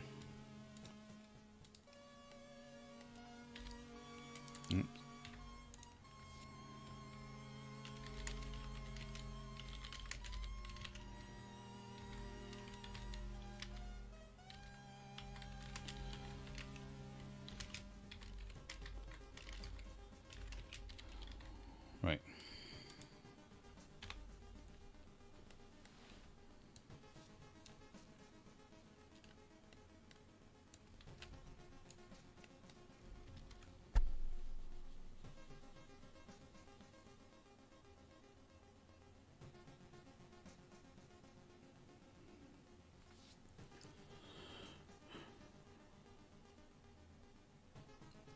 Yeah, we can load that into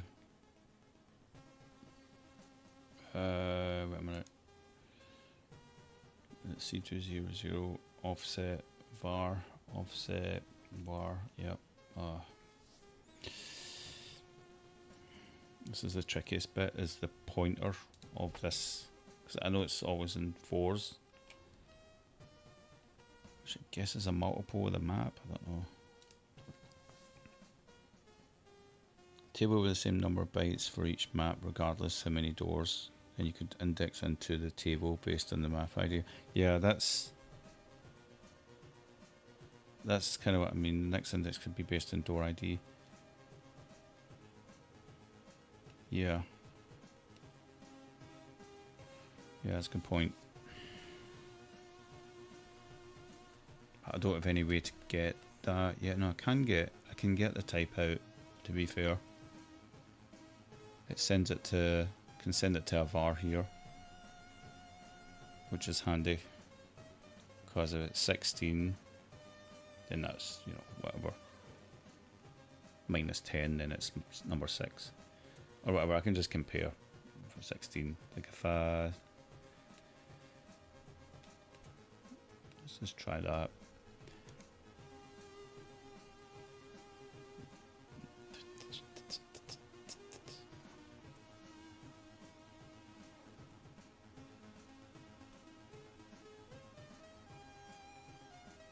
Yeah, I mean, door XY was what I was thinking of initially, is just get the positions of the door as opposed to the type, but I can send the type to var. Let me try that way. Door type. One table for each map. A table for each map. Interesting. But you could have a lot of maps. I'd rather just be rooms like this. First number is the map we're on, right? So if you can read that, then you can kind of know how much to offset the pointer, potentially, or not. I don't know.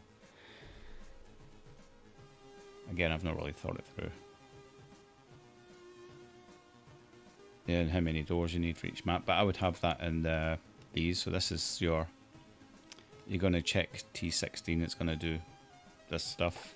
Check T15, it will do a similar thing. So yeah, I'll see how it evolves itself, and then I'll think outside the box after the first box of thinking, if that makes any sense. It's kind of how I work. It's like, okay, I'll go for the path of least resistance first. Door type. So I can get the door type out from here, send that to door type. And I can always then have a routine that checks the door type. If the door type's a certain number,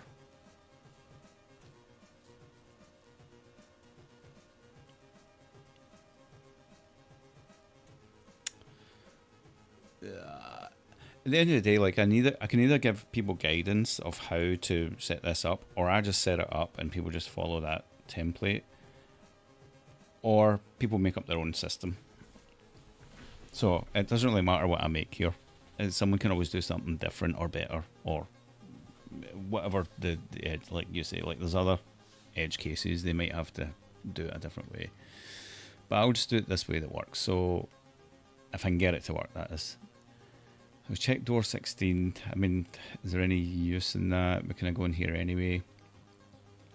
I don't know. But at least we've got it in a var. And I can show that. So instead of showing this, I'll show the decimal of door type. Right. And it should be 16 for both.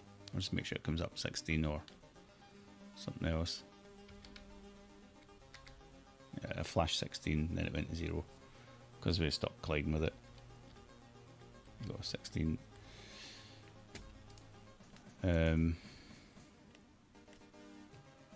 I'm thinking that could be useful somehow. Yeah, use drives the most efficient way to do it. Yeah, that's right. If someone wants to do some crazy, I don't know, it might be a different kind of game, but this is the most atypical thing, right? People go to a door and it goes to a different room. Okay, let's just carry on through with this then. We're getting our data. We're saying, are we in room 0? Is there an offset to this? Or is it a literal amount? The room we get is always offset 0 plus something that's not giving me another thing. So I could say var. But how do I know? Now you said that we could look at different assets based in the room, but that would just mean more code at the end of the day for each check. I need to find a way to automate this. I'm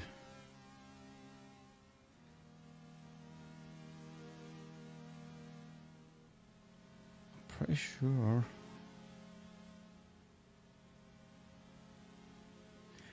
The offset, because that first entry is the room we're looking at, is that times 4, which is an LSR times 2, I think. 1, 2, yeah, 2 LSRs in it, LSLs.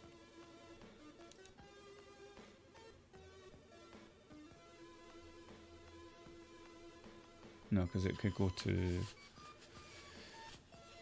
Oh no, it's not really the same, is it? If I want to multiply by 4,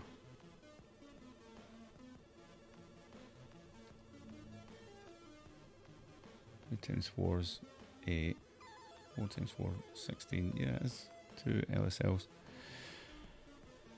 Okay, let me think about that again. So source, offset is the room we're on, map ID. Loads A.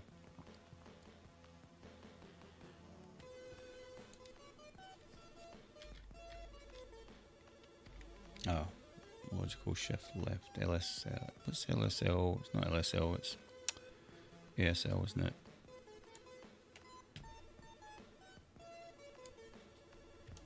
So that would give us what?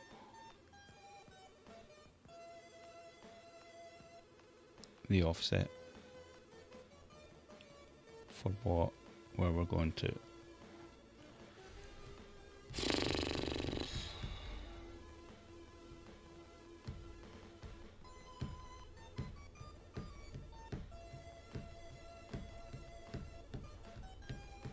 Ah, this is messy. No.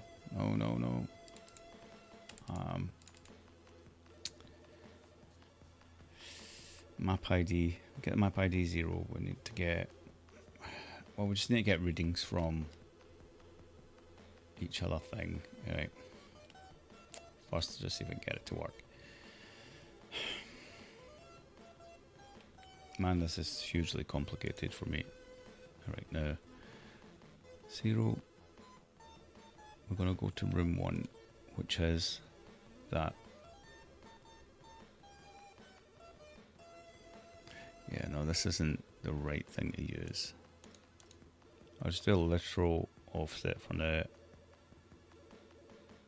And we're going to give that to a var.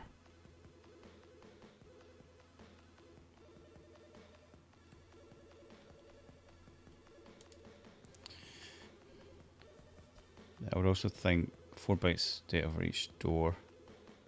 Map ID, X, Y, and MSB. So number of bytes per map would be number of doors, like 4 you're doing now. Yeah.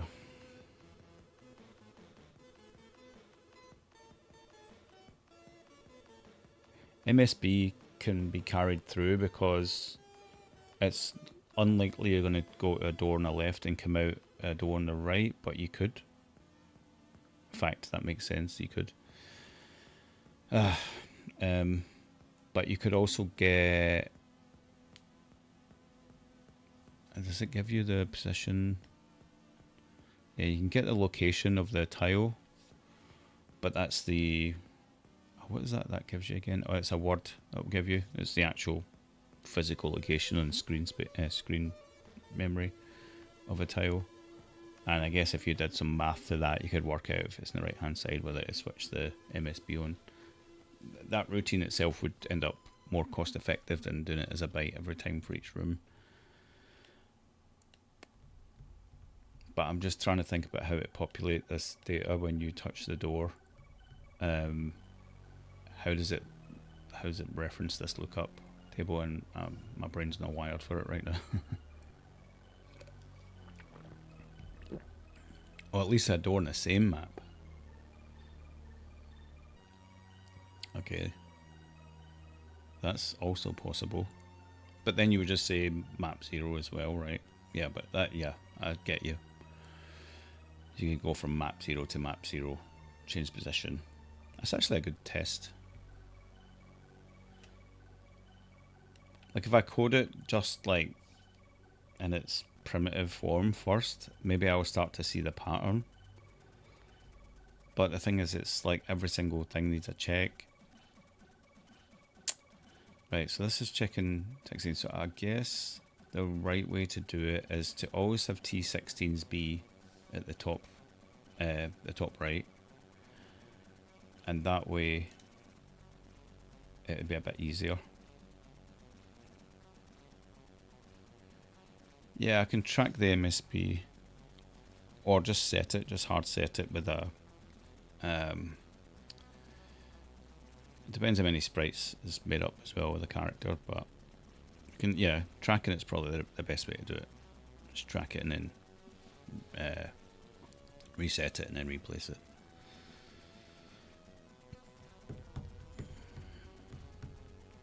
So yeah, the right way to do that, oh, it doesn't let me copy yet. Right way to do this, let's do that and put another door in. Let's copy that to there. Blue door, let's call it 15.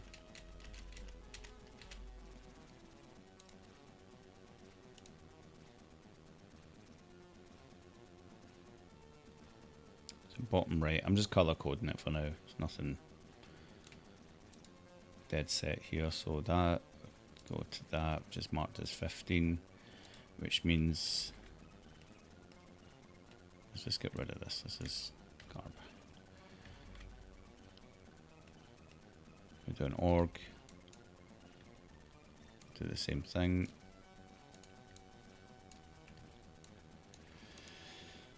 Call it 15. And then do that. 15.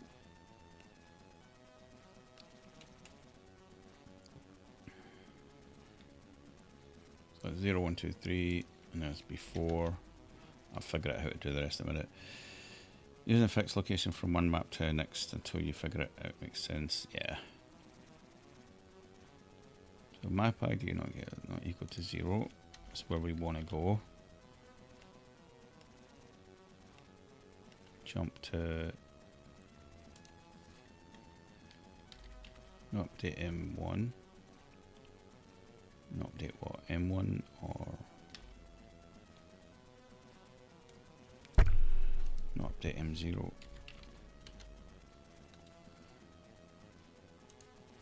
Update M0. This list is going to get huge, I've noticed.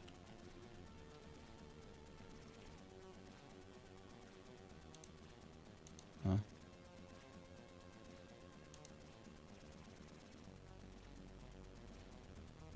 Oh, that's there's no label. What am I doing?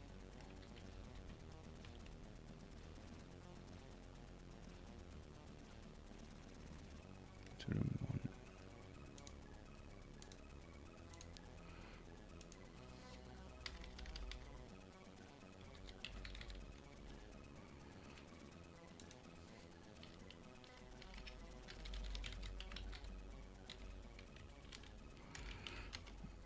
Right.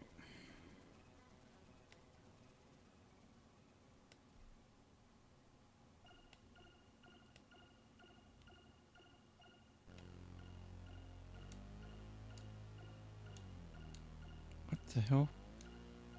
Why is that moving as well? I believe we've got a bug. I just wonder why it looked weird. Right.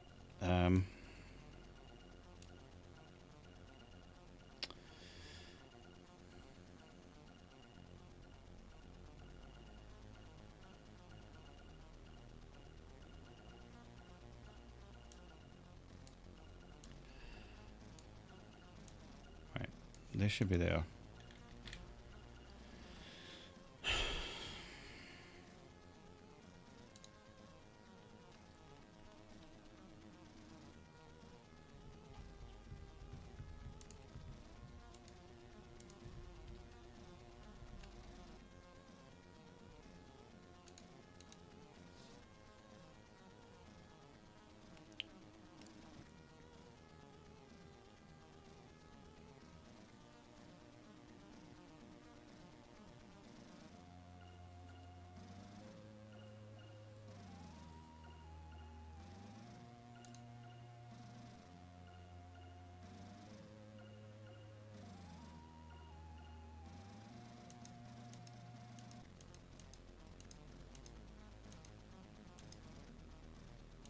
Oh, I forget. It's kind of experimental thing, pointer.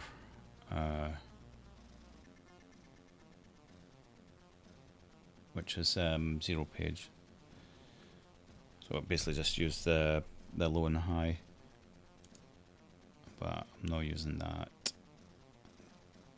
Not yet.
Okay, I think that's making sense.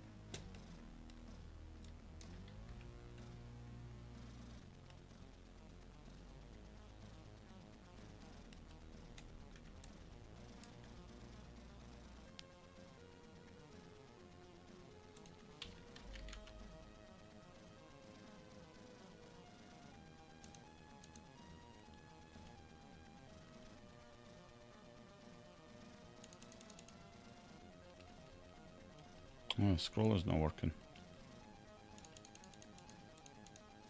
That's weird. I have to use that.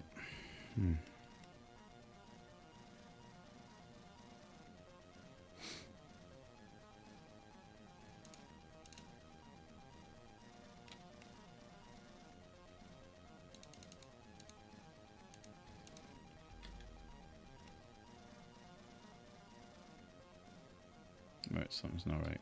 0. Map to go to.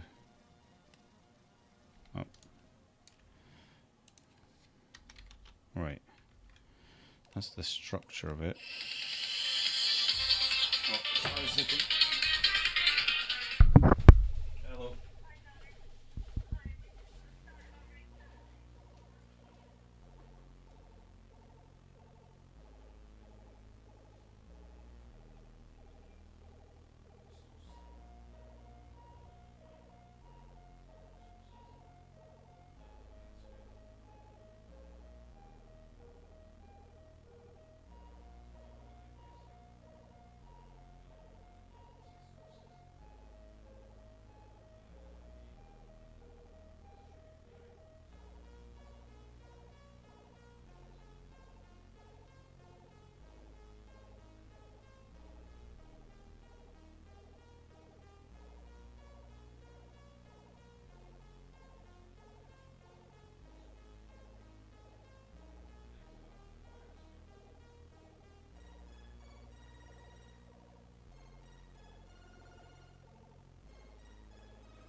Right. Is this making any sense? Let's see if it just works to go to that room at least.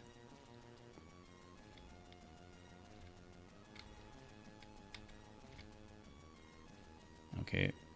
Interesting spawn position.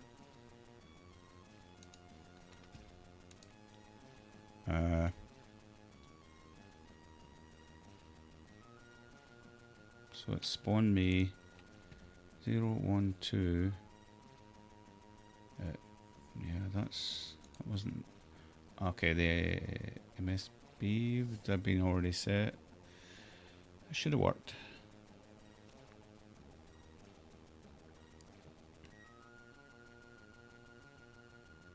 That was T16.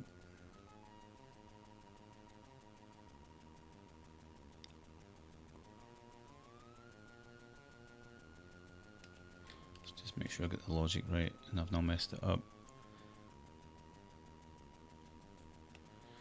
Map ID is not equal to 1, not equal to 1, which it won't be. Go to map 1, get the data.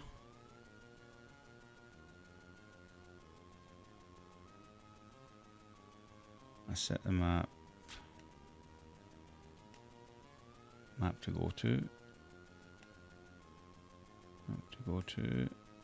map ID is map to go to, update map, which update map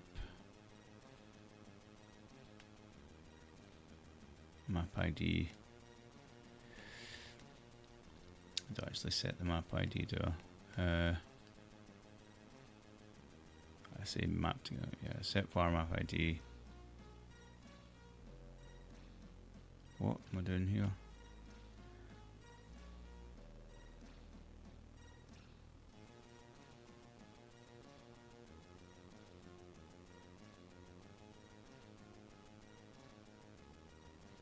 Ah, forgot to do this.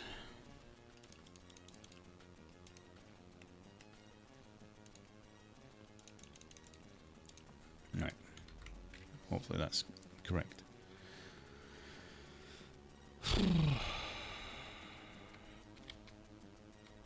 Yay. Okay, let's see that structure then.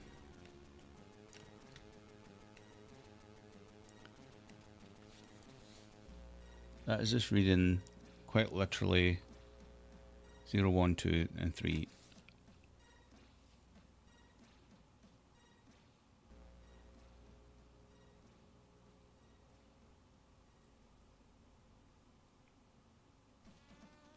Based on the room we're in.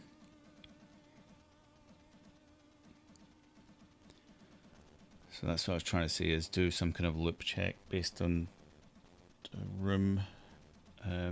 If we're in room 1, it's 1 times 4. If we're in room 2, it's 2 times 4. If we're in room 3, it's 4 times 4.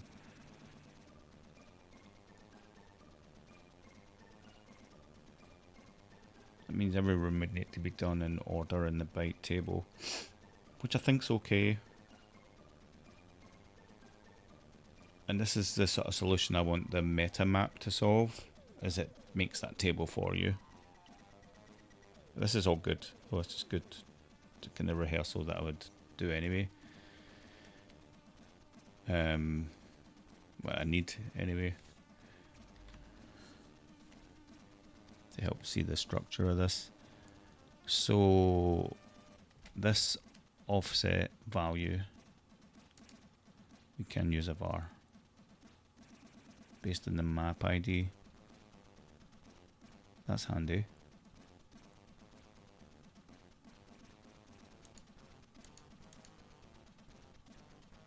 I'm thinking now, thinking. I'm trying to be as clever as possible, probably too soon. That's annoying me, that flashing. I'm going to turn that flashing off. Okay. Oh. Let's see. If you're in room 1, You want to go back to room 0. That's a different kind of check. So, man. And it's all based off the tile as well. Yeah, there's no real kind of set law to this. I feel that there's no an easy way to do it.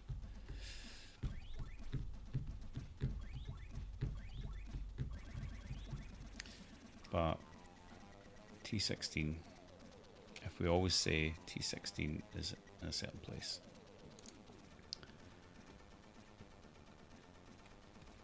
So let me have a look at that.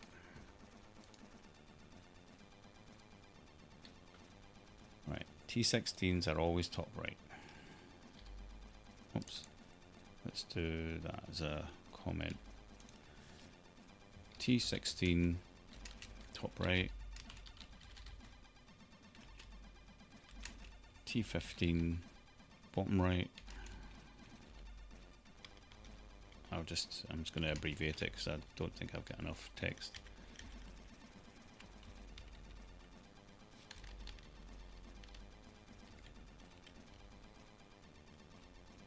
Oh, do you know what I'll do? I'll do it as a code. Lock. It's nothing to stop that. T16. Let's do its comments. T16. It was brighter green than that. 12. Okay, T16.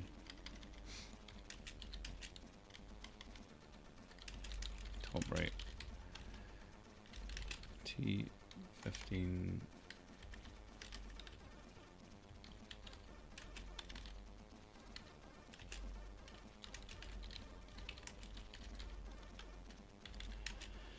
T14.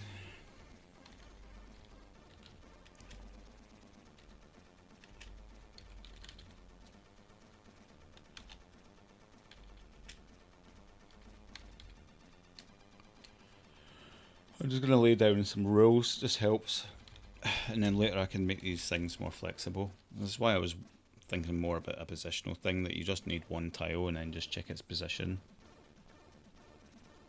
Is that still a valid thing?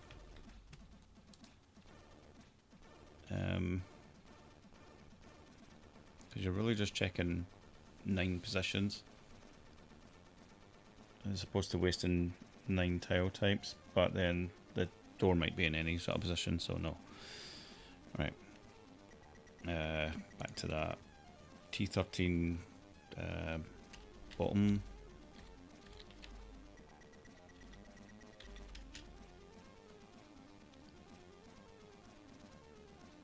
Is that 1, 2, 3, 4, 5, 6?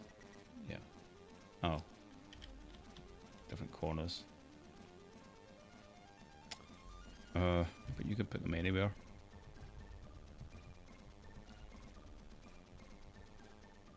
You can put them anywhere. It doesn't matter where you put them. It shouldn't matter where you put them. I'm going to ditch that idea as well. I can do rules like that, which is good anyway because people can do what they want. These are just arbitrary checks, right?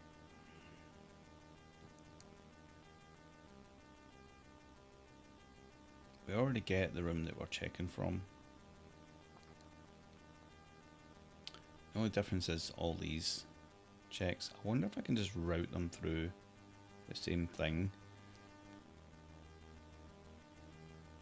Knowing what room we're in is that first reading.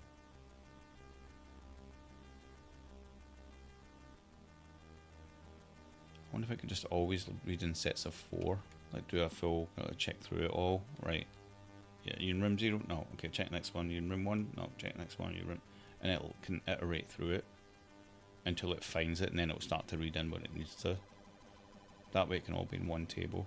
Because otherwise you don't want to have byte data, byte data, byte data, byte data, a big giant list of stuff. That's what I'm going to do.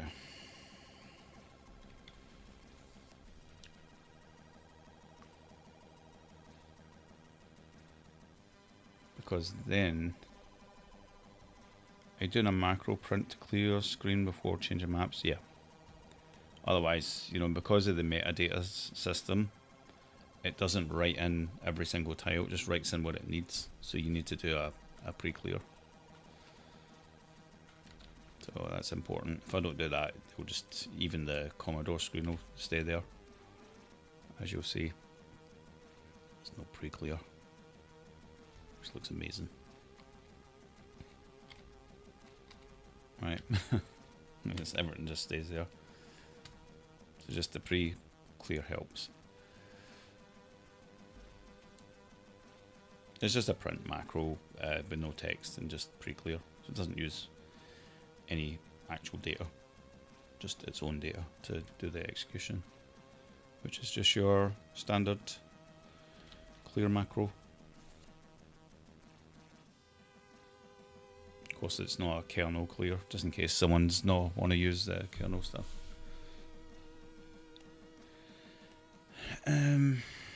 Getting there. I think that's the way I want to do it, is it will iterate through the table until it finds something.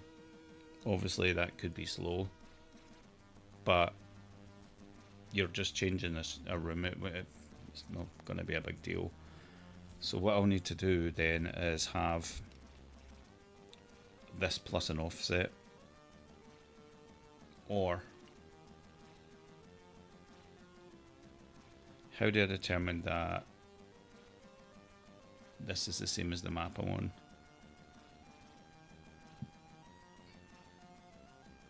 The background tiles don't overwrite, so the macro print has to match the background color. Print doesn't do any color stuff. It's just for the character itself if you were to type anything. So it's just clearing, it's not changing color. It's just clearing the screen RAM characters.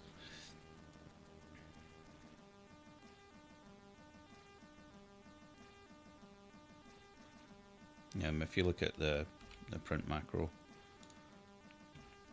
it's just a routine. Where is it? Near the end. Yeah, it's just your usual LDA 20 space character, reset X, do your loop, and do your last bit of looping so you don't crash into the sprite pointers. And yeah, just 07E8 before important stuff. I forget what that one's for.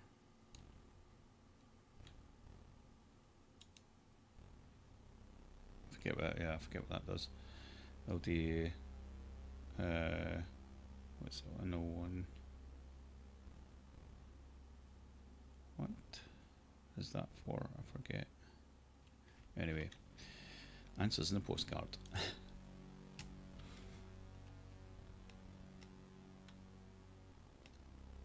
That'll come back to me. So let's see.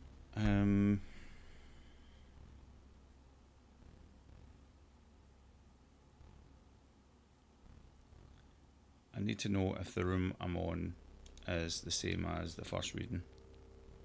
Yes. And that check. And that one check. So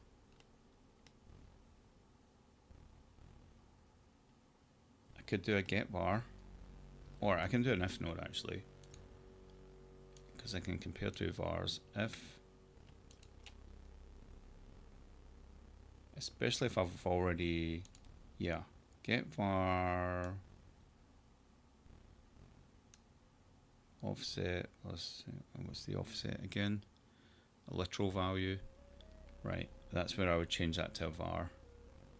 That makes sense. So I'm gonna get,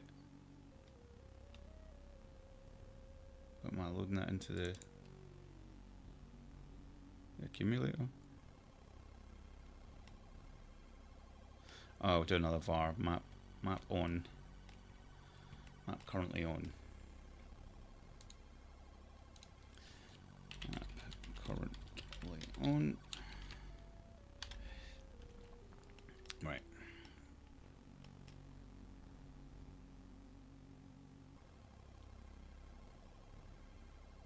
Yeah, because I'm already doing that. So map currently on That should still work the same, because it's just the get var. Just never got sent anywhere but to A.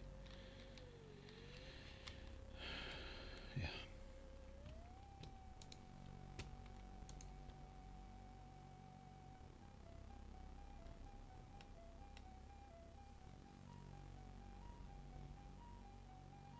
Yeah, so even if you set the background to whatever, red, it'll be fine. Like print won't make it black. Print doesn't have any say in the color routine. So it'll always just be red. It just clears the screen, so the new meta tiles can be placed, and the meta tile is a lookup system, so it never fills with black. It never does anything like that. You would have to make up an actual tile and say, okay, right, I'll fill that one with black and then go like that and then write that in. But that's obviously you're writing a lot of meta tiles for no real reason. Maybe there's a reason for it, but yeah, it's better to do some little fancy pattern with it.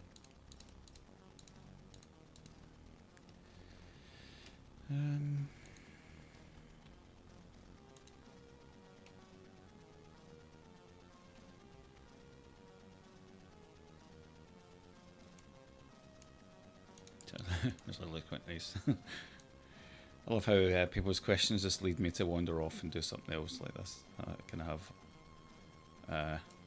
too much fun.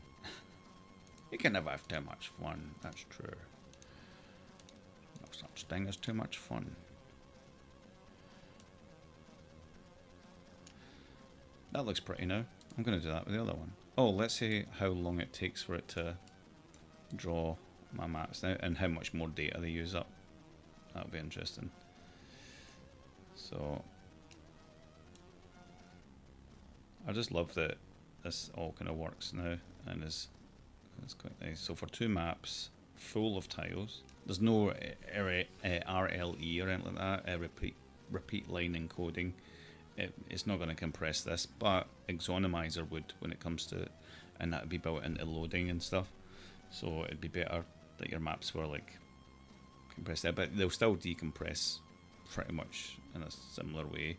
Just the actual meta tile unpacking system isn't got anything clever in it yet, but that will come once everything else is done and dusted. I just want to add these to that. Is that not updated, this one? Because it's that one.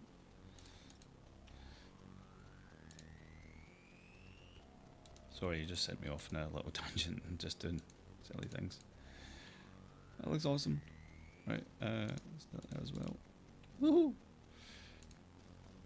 Love it. I'm actually enjoying doing this. Okay,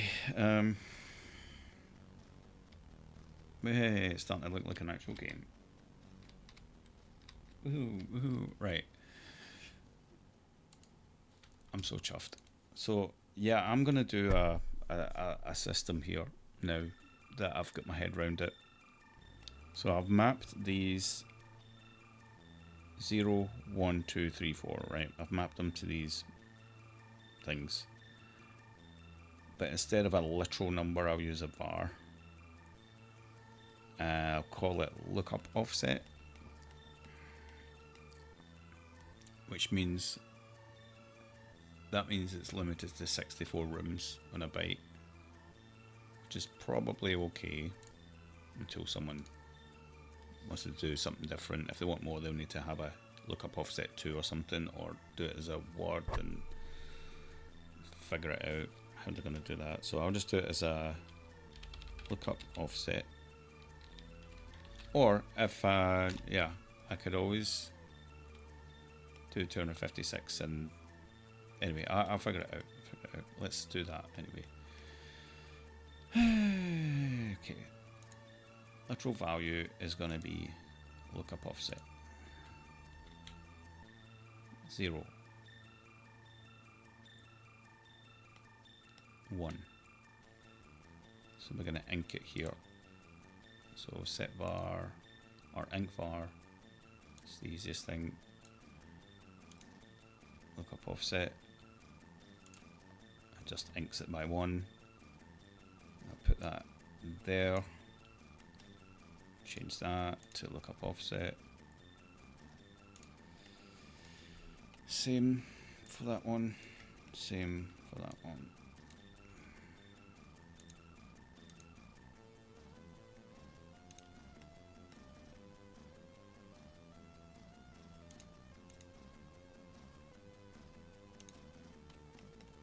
Right. This is only going to work once because lookup offset will end up going to a different value, but it needs to be a scanning system where if it finds something, then it resets it, but it needs to keep going until it finds what it needs, and that'll be the comparison of map ID and what was it going to do there? I've not done it yet, have I? It's actually quite handy to have this here as I kind of check against what I've done. Map currently on, that's what I wanted. So I was going to do an if node like with map currently on and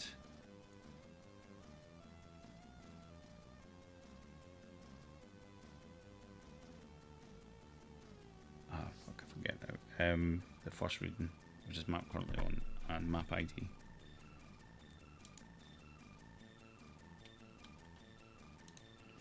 Right, if they're the same, God, here we go, here's my brain trying to think again. Right, let's put that there for now. Right, let's make sure this works first, because this is already an iteration of change. Let's make sure that works. In my mind it does. Yeah, right, I don't know what I changed, but it didn't seem that bad, right? Okay, whoa. See, because it's only checking that first iteration, right? That's obviously able, it needs to check further, but it only hits those first 4, I think. Something like that. So I need to check if the map currently on is, so if I'm on 0, which is that first reading, if they're the same, then that's good. Right, if map equals that, then that's good in the respect of I don't have to ink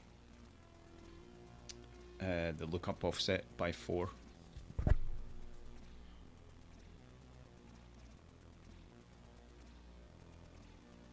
But here goes my backwards logic again. Skipping and stuff. Not equal to 4. Not equal then. Right, if it's not equal, then that's when we increase it.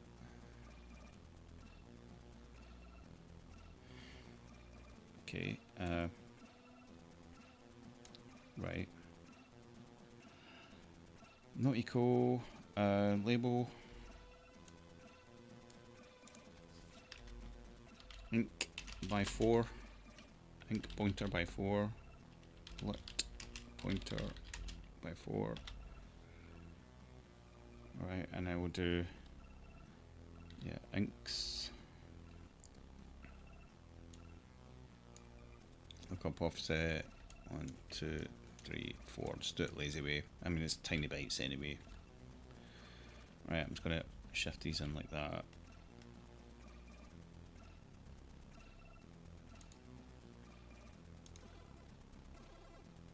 Otherwise, skip ink, skip pointer, ink. Okay, we do a jump in.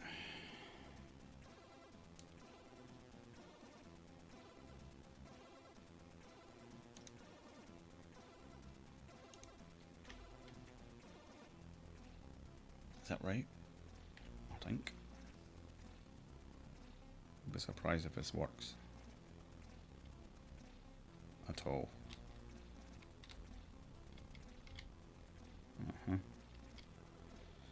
Right, so that is supposed to be there. 0, okay. Map to go to is the second reading. Lookup offset. Right, let's see what lookup offset is doing. Have I shown it yet? No. Lookup offset.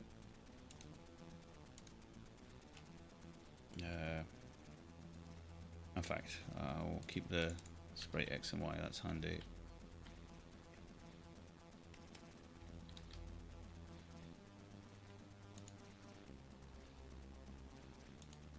Right. Okay. Did I break anything else? Hopefully not.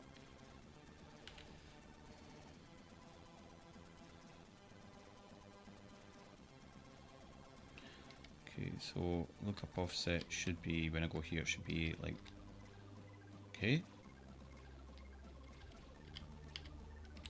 Huh? Not doing anything.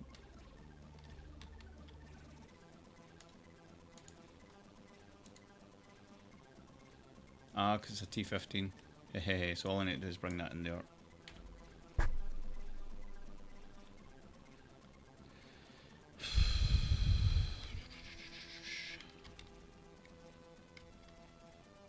Press play on tape.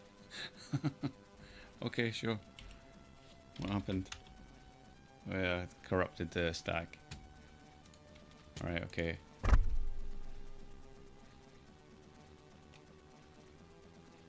Some bad stack stuff. Okay. Press play on tape. That'll solve all the problems.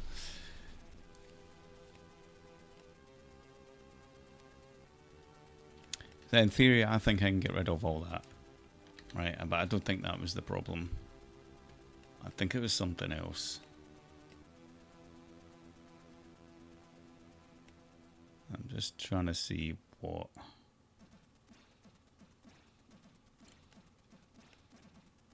Go to map 1. Yeah, I seen it earlier today as well, and I was like, what caused that? And it was just a stack issue. It's just something's looking for something that doesn't exist. No update. Go to map 1. I mean, that can just be go to map now, to be fair.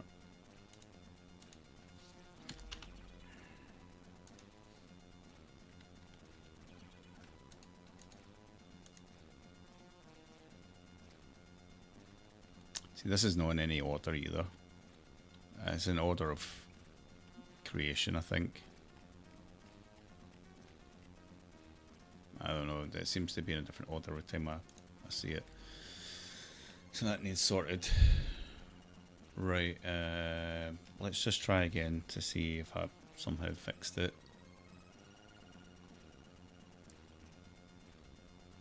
And it's doing something. It'll do the same thing, no doubt.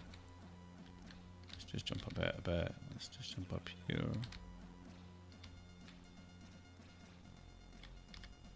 Press play on tape.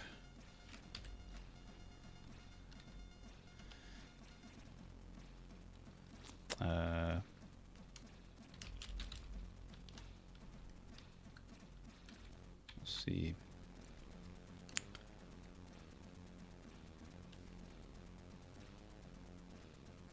See, there's the 2 maps filled with stuff. Takes all that data up because it's more meta tiles. It's still quite cheap compared to a real, like a map data. You see map data uses up that much already just for 1 map. So we've got 2 maps. It's already smaller than a map. But that will have its own optimization features later as well for color RAM and everything else. So let's figure this out. What's that? 107F, 108E.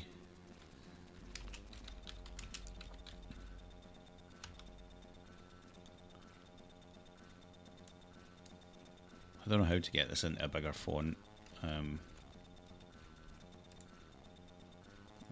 It's like different versions of Ice show it differently. What was the reading again? 10.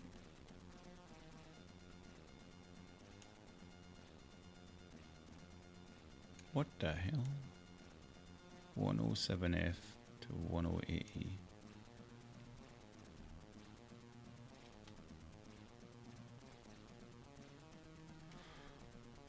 What's it give me all that?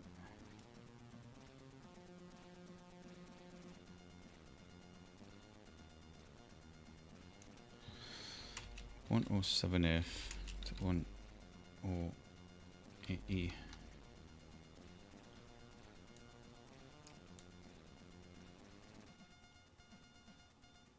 That seems really small for everything it's doing.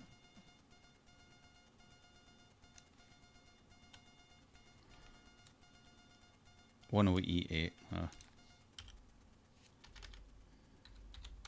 we go. Alright, let's see. Let's give me later that variable, compare with another variable. If they're equal, jump to 8A. Jump to 99.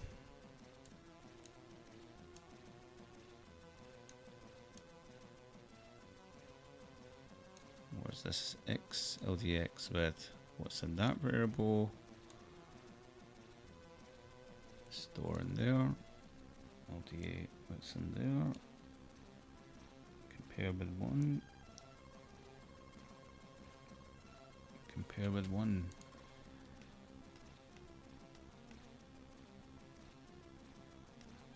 Right. This is wrong. This needs to be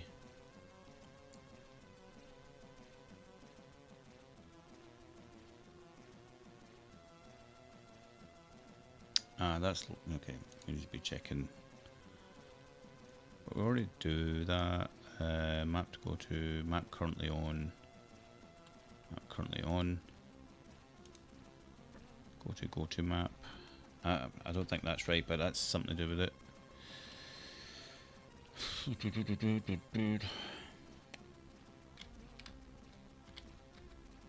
Okay, at least that's doing nothing. Let's come back to itself. I don't know. But that was a factor. Skip pointer increase. Because we found the map we need to be on. The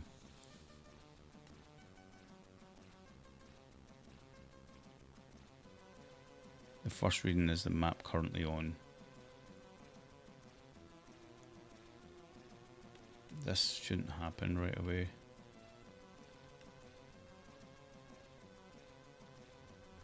Starting to think that's a bit redundant. Let me just check that. Because are we setting the var?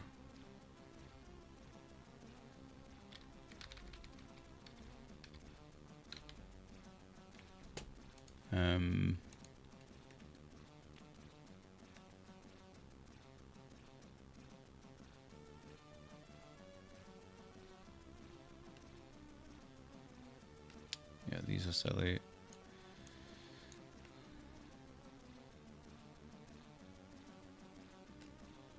No update. I think that's all redundant code. It needs to do something.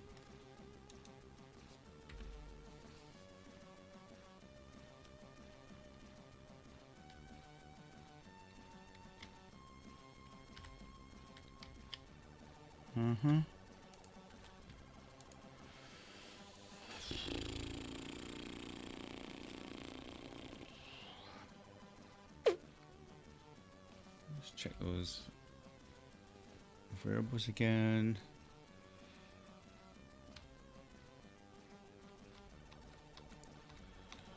And 003.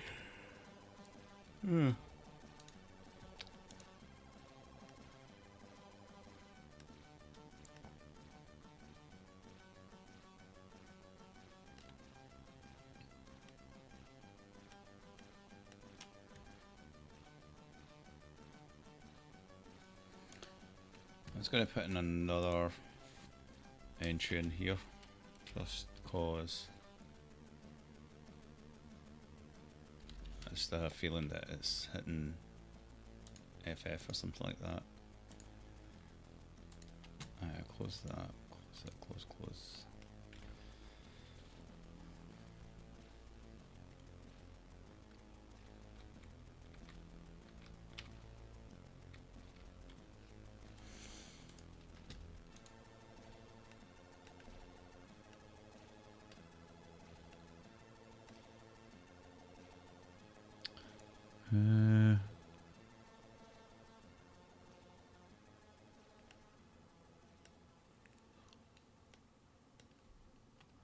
If map currently on is not equal to the map ID, why is that relevant? Skip pointer increase. We're not actually, we don't know what we're on yet, because that also needs to read. That shouldn't be done right away. Or at least get that first one.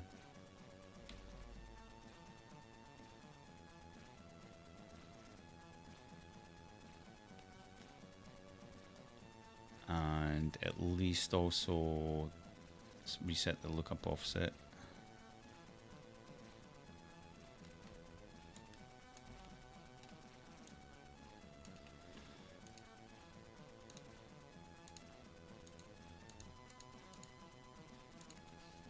So it can actually start looking.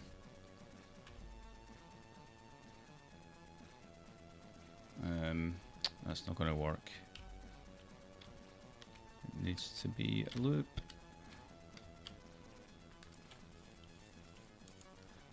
I'd love to see what the code's doing there to get to that point.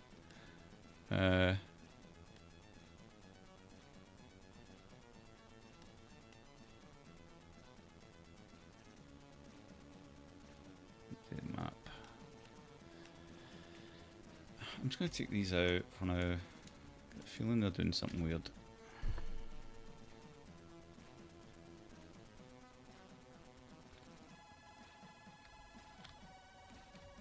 No, nothing to do with those. Right, let's see if I can catch it in the act.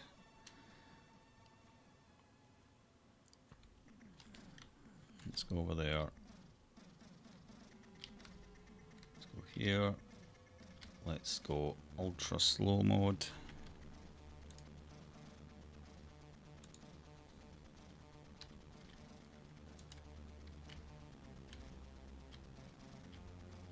And then we'll shift P it really quick. Not yet.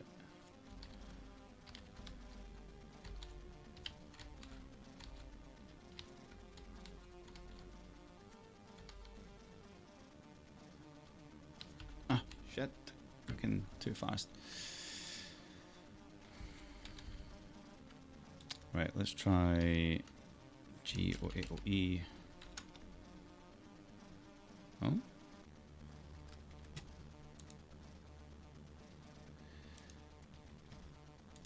Right, I have to figure this out. I wonder if it's just something to do with increasing that var too much.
start another map.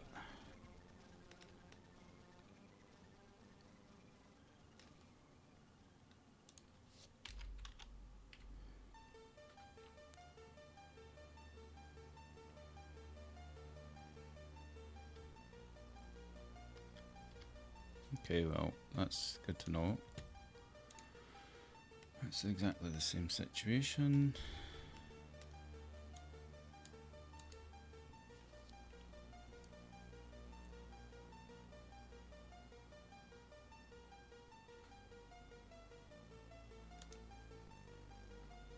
Wait, that's a T15.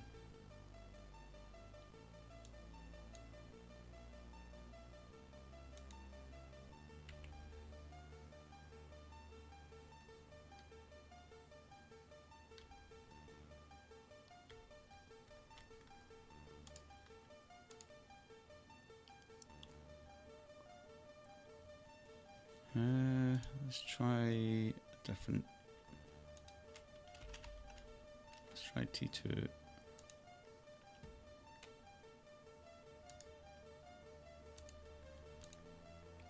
Door check. Door check T15.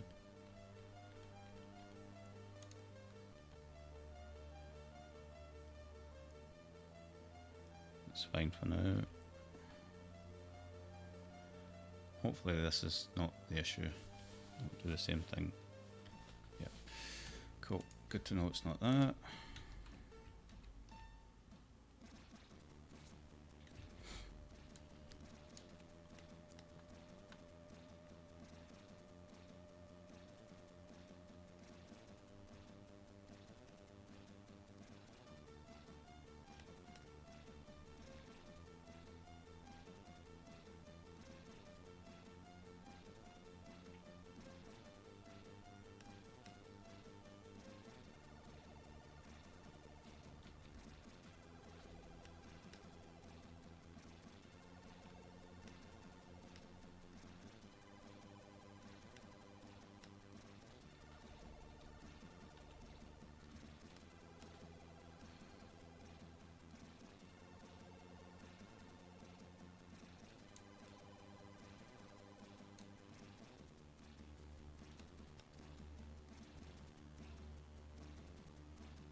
They go to there. Okay, source asset, data room entry, asset, otherwise, okay. Ink var.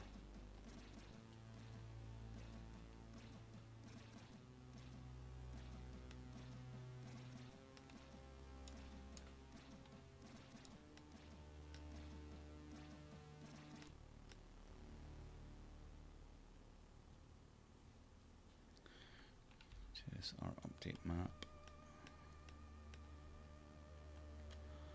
Just move that here.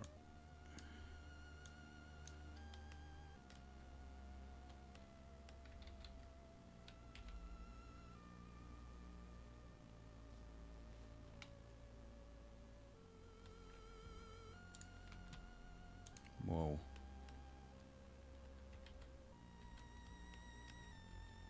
What just happened?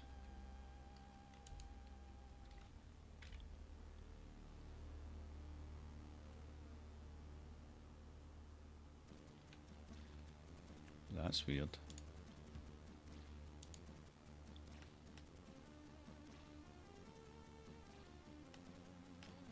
I shouldn't have done that.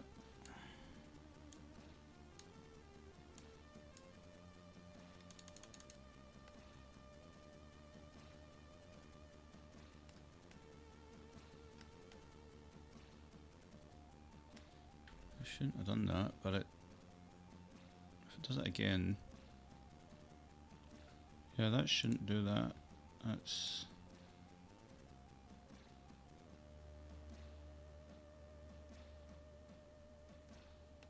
because this is its own little RTS, little routine. Doesn't matter where it sits.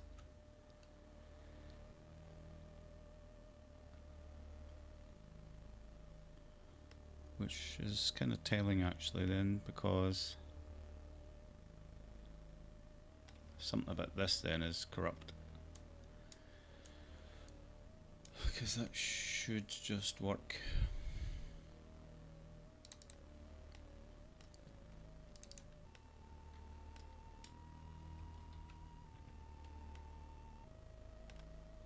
Alright, I mean I'll put it there. All the same.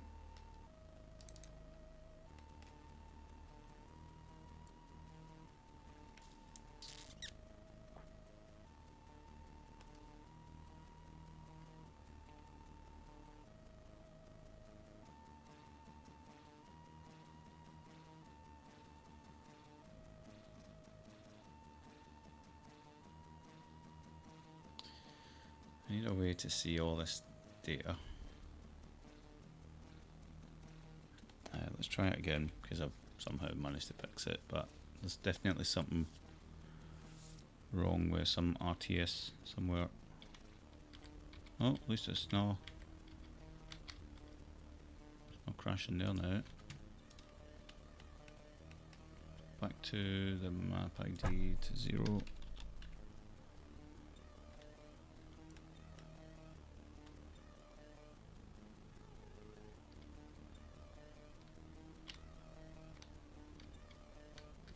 Okay, no crash this time. What have we done different?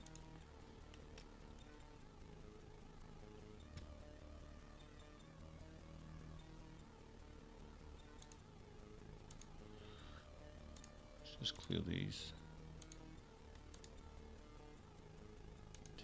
T15.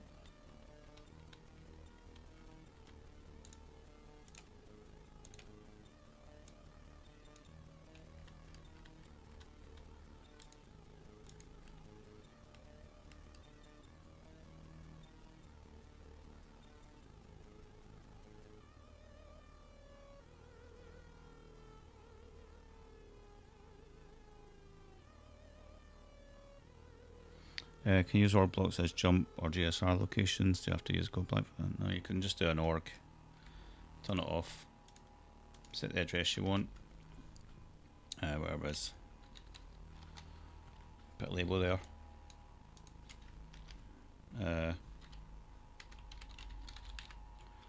Just do that. That way that word location now is basically C600. I think you can also do it with, words.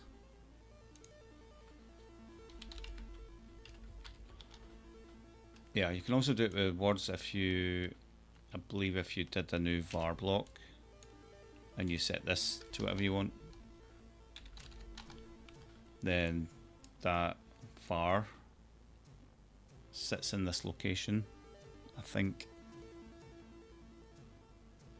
But it's better to do it, yeah, it's better to do it with the org. Like that. I think I showed you that before. So, you can do it that way. As long as proxy's off, this can sit anywhere. Although, don't set it above things, because it upsets them. Because these will try and read that unless you hardwire these to override that, because they try to look above them. Just a side note. One of the design features. That's why I end up with a wire. So you can do that totally. You can have that off in space, named locations. So yeah, you can essentially copy that and then do location 2. Alright, and that's basically your location, and that's the address for the location. So you can do like GSR location 2, and then it's going to go there and expect an RTS, all the same. I mean, it's just normal stuff. Tried doing a jump and GSR, but it wouldn't work. Had to use a code block.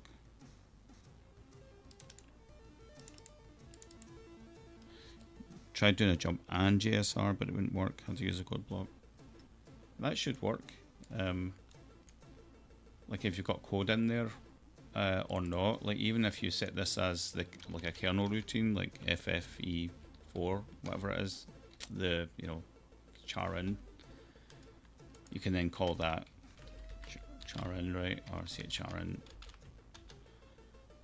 and you're just doing a JSR,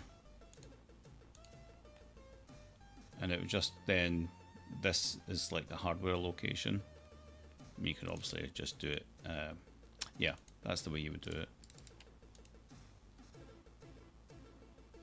Yeah, you have to add a label. You can't use an address yet. You can do indirect stuff, right, if you're going to use that, but it's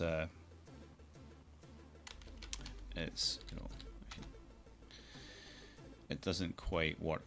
Like you can't do a JSR that way. JSR, you have to do a label. Like I was going to change this to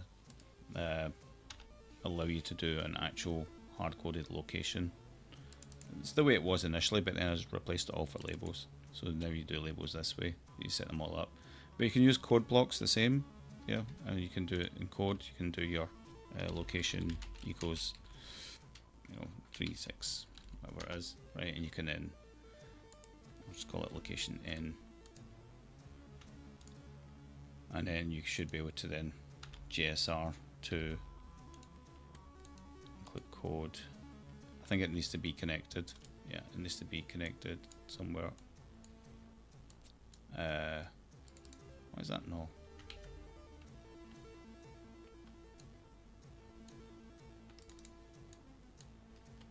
That's weird. It doesn't want to attach. That's a new one.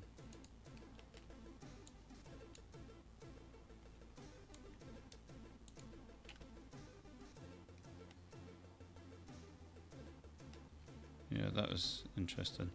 Okay, it's probably down the bottom somewhere. You should be able to see that though. Did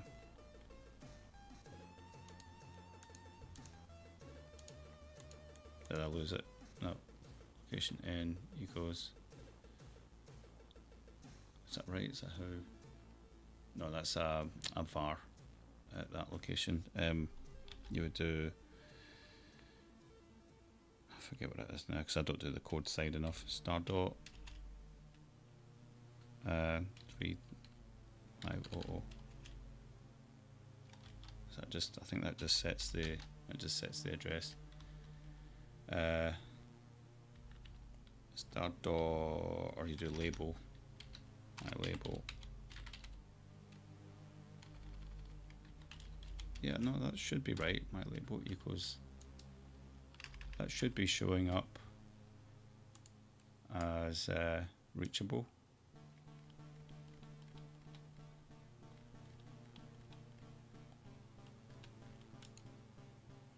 Sus. I'm having the problem like I can't find it.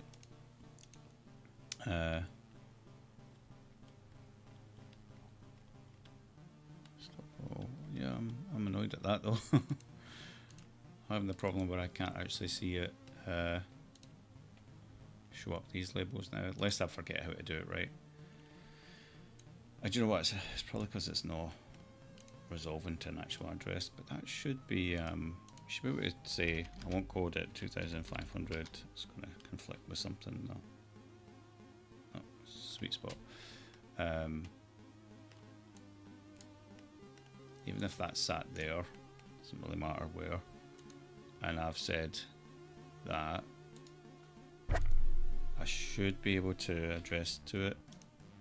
Sorry, jump to it. If I do inc code.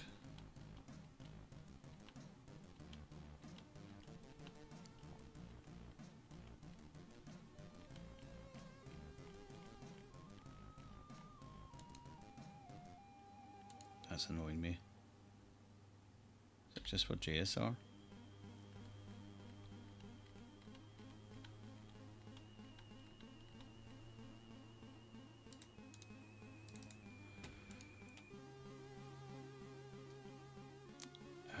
think I'm thinking about it wrongly.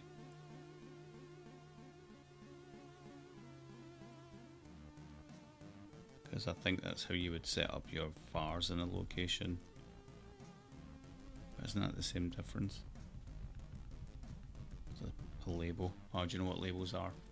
Labels are this. I'm such an idiot. So, yeah. Okay, so that's what you would do. In code, you would do star dot equals whatever it is, 3600. Oops, 3600 dollar. Right. And then your label sits at that location, which is exactly the same as the org block. Right, that's what I was trying to get at, right? So now I could do a jump to, if I do it in code, location in, right? Or GSR. And that will jump in here, or to 3600, and if you had code there, it will obviously code from there. But then if you just wanted to set up a label that way, pretty sure there's another way of doing this though, but that's how I would do it in code, just the same way as an org block would say 3600 and a label right under it. So it's no different from code. For me, that's how I see that, because otherwise you're just doing labels consecutively based on the program counter. Does that make sense? Yeah, I'm just annoyed. I mean, I'm pretty sure this code's right. Reset the offset.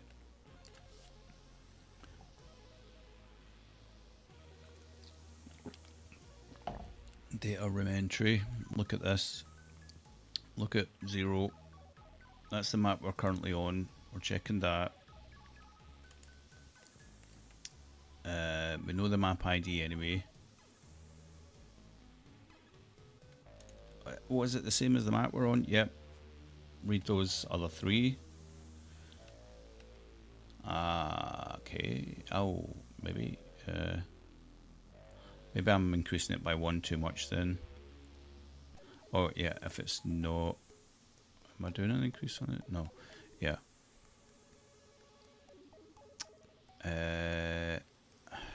Is this my logic problem? Is it the same? No. Okay, go here and increase by 4. So ink, ink, ink, ink. 1, 2, 3, 4. What about this map? Okay, so then it needs to know the loop point to check that again. That might be it. So I'll do another label. Check map. Hopefully I'm not using that already. It would rename itself, I think, hopefully, if I do another label called check map. Okay, that's supposed to rename. That's pretty important. I'm going to put that as a high priority. That should auto rename. Is it depend if it's, because you can end up with 2 the same. Label auto rename if exists. That's quite an easy. That's an easy change, but that's super important. God knows how many times you over the same label, and I wonder if that's what's happened.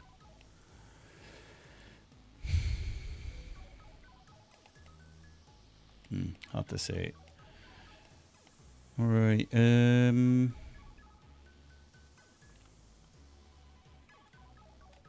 yep. Check map. I'll call it loop. Because if it's not, I'm trying to think of the flow of this here. Let's just put it into that mode.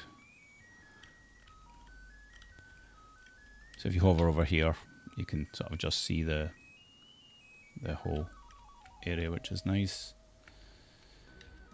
And then you can use your mouse wheel sort of arrow keys, or page up, page down.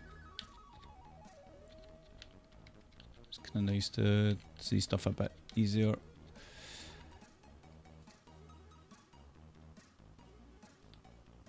Yeah, if map currently on equals the map ID, not equal to map ID.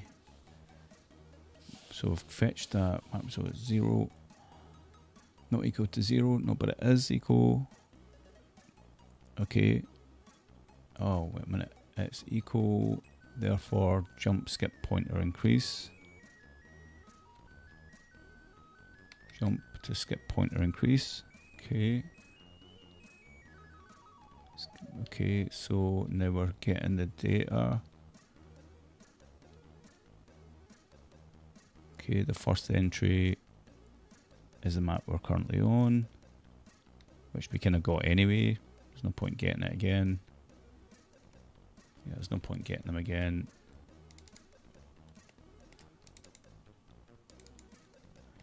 Okay, therefore we get the next entry, but in order to do that we need to increase by 1.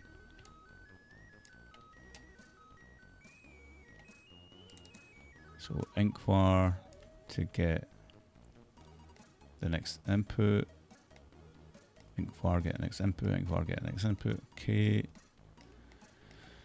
it's the same difference anyway. Okay, but if not,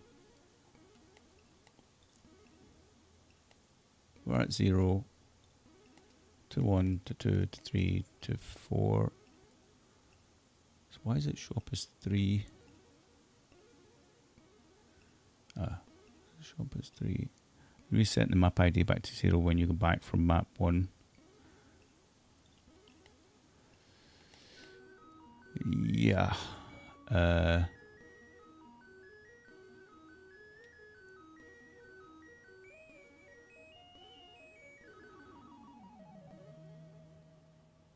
Map currently on.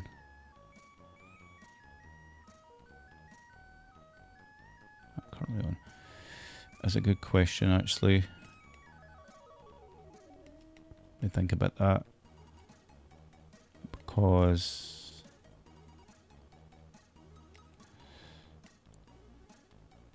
the map we're currently on, that gets the first reading if they're the same, right? So it's going to get the first reading and say that's map currently on. Your vmap ID declares that already. Reset the map ID back to 0. Let me think about that. Where is it we say we go back to map 1?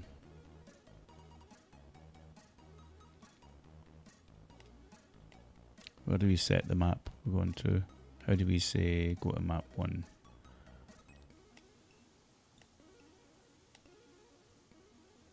Yeah, but I think you're onto something. Map ID 0. And when we touch that door, it goes to map 1 via this. It sees we're map 0 and goes to 1.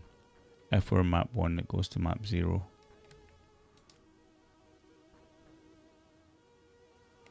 That's a good point, actually.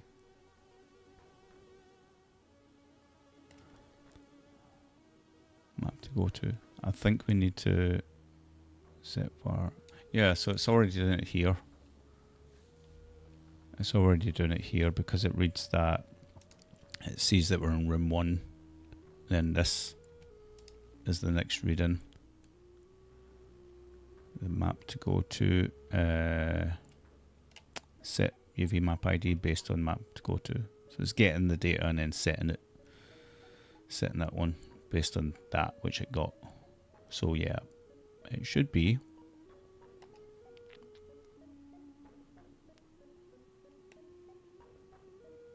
I'm just going to give it a test again.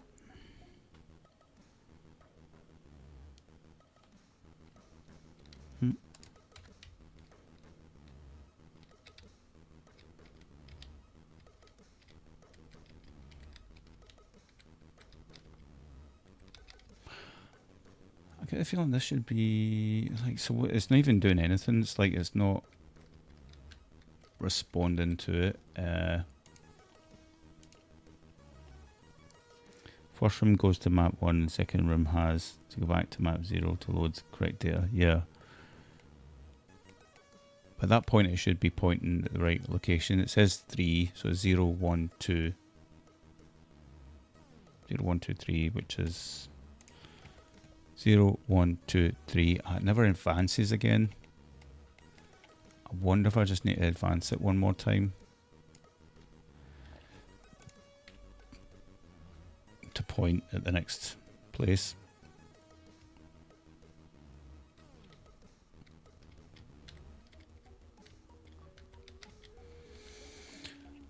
Why is it ignoring that? Did I take it out? T16, T15. Did I change it here? Did I change it? I changed it to 2. Okay. That's good. That's good. Okay. Press play on tape? Perhaps? Let's see. Yo, press play on tape. I'll fucking press play on tape. So I'll find a tape deck to go and press play and it will fix the bug. Jesus. Right.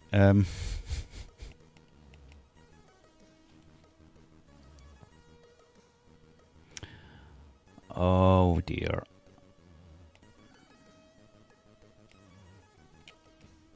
GSR update map. GSR update map. I'm just going to take that out for now, just to see if it does anything crazy. Obviously, it's not going to go to map 2. Okay, and it's set its position right and all that stuff. That's fine. Let's go back up there again. Okay, interesting. Yeah. Corrupt the stack. So there's something happening with the stack pointer, I think, based on some weird if node craziness. I'm going to have to debug it again. So 107F, 105.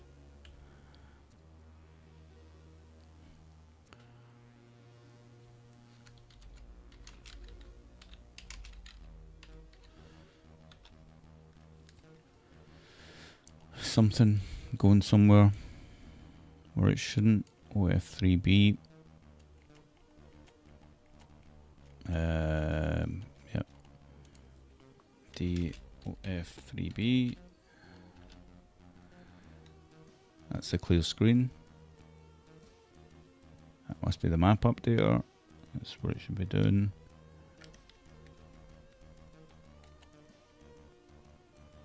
Yeah, that's the map update. That's the recall from the collision macro.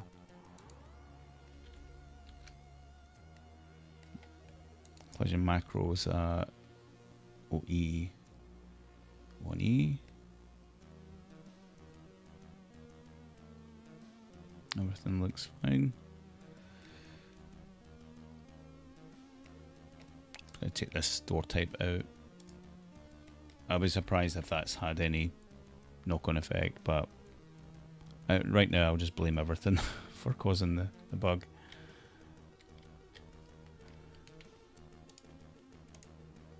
The game's not ready for a tape yet. I'm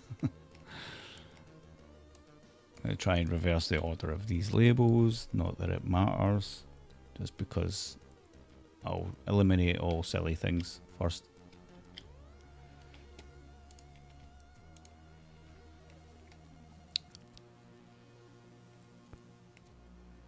Right, check map loop. This is what I wanted to get back to this check map loop, because if something's not resolving yet,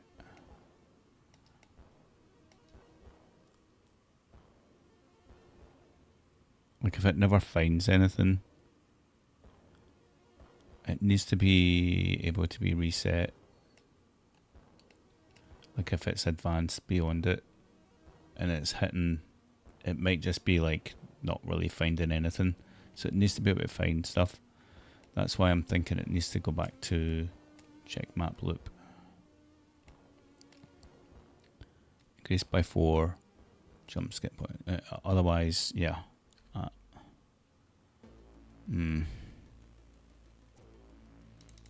I'm going to try this instead. It might send it into a silly loop, but it's just a feeling that I need to do that. It might just get caught in a loop and hang. That again. I just need to catch it in the act.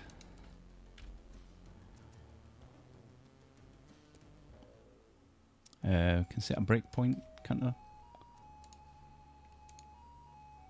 Do a BRK. Let's do a BRK when we go here.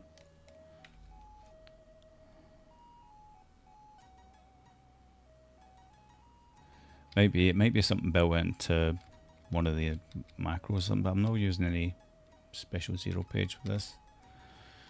Right. Doesn't really tell me where we actually broke.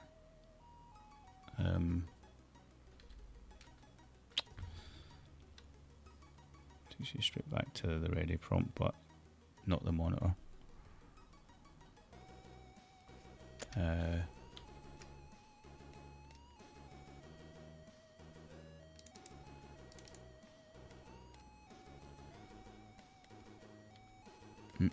What is that? Right, 017C. Right, COOF. Watch store COOF.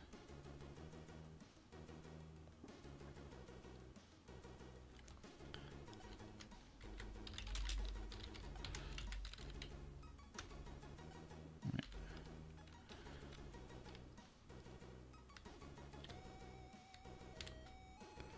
Okay.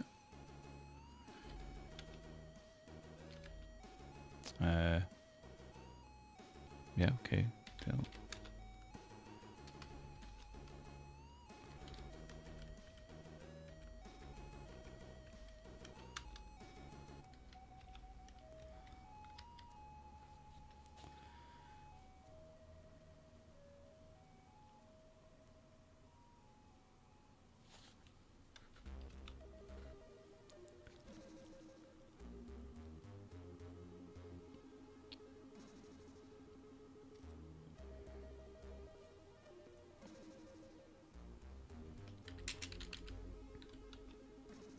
Huh. I wonder if it's the interrupt flag or something.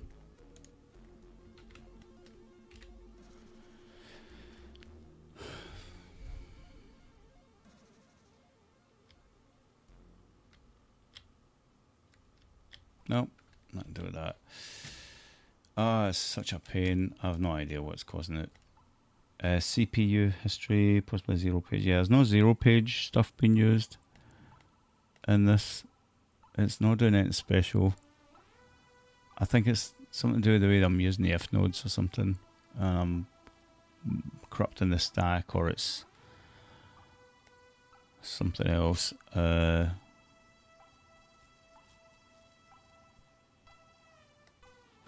else can I watch? Yeah, watch that. Cup offset.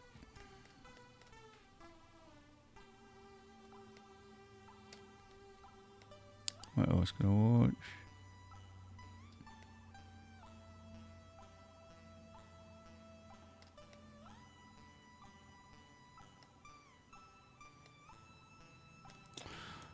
Oh, do you know what it is? It doesn't like feckin' spaces and address labels, which is another bug I'll need to fix, because I'll eat my hat if it's that simple. But I've seen it do that before. Now I don't know what's right and what's wrong. Still fucking doing it though. Jesus fuck. Right. That's because this. Alright.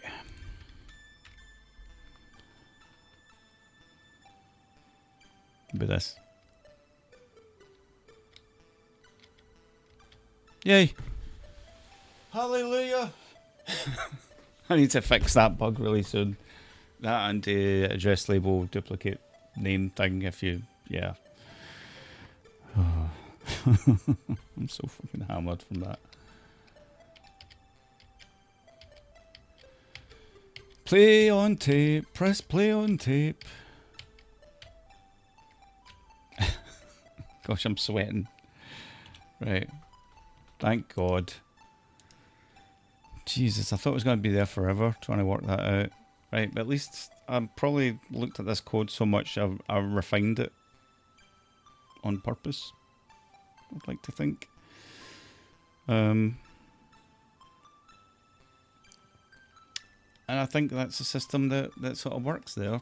I'm just going to put it between two org blocks, just because it's quite meaty now, so it should sit nicely between these two guys.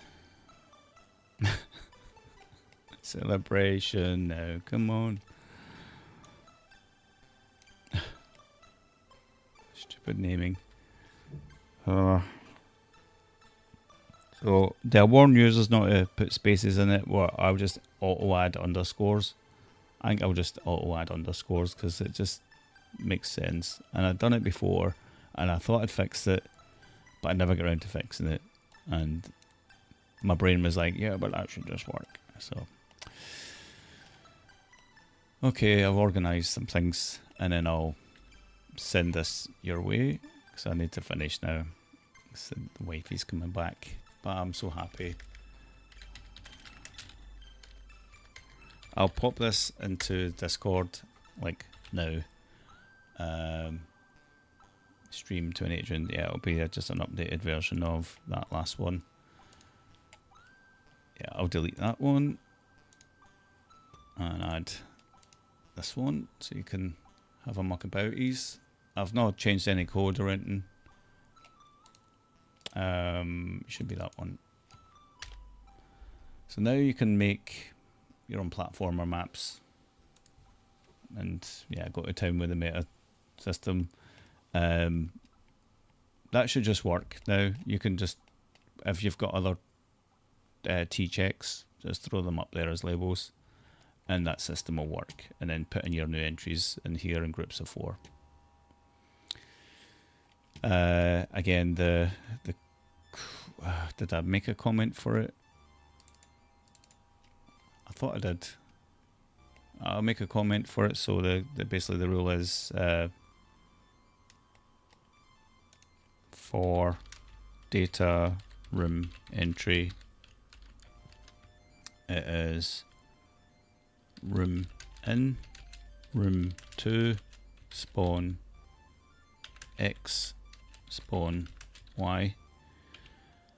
If you're spawning in the same room, obviously that's kind of up to you to work out.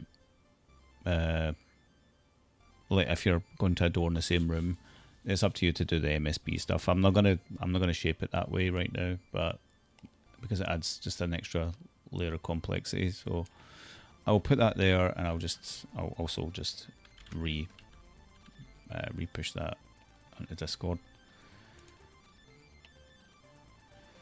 You just missed it. Oh mate, it's such a silly human error at the end of the day, but I must have spent an hour trying to figure out why it was saying press play on tape, and we figured it out. It's a stupid underscore instead of spaces, spaces instead of underscores in the label name, and then the call to it never updated, which is another thing I'd like to fix.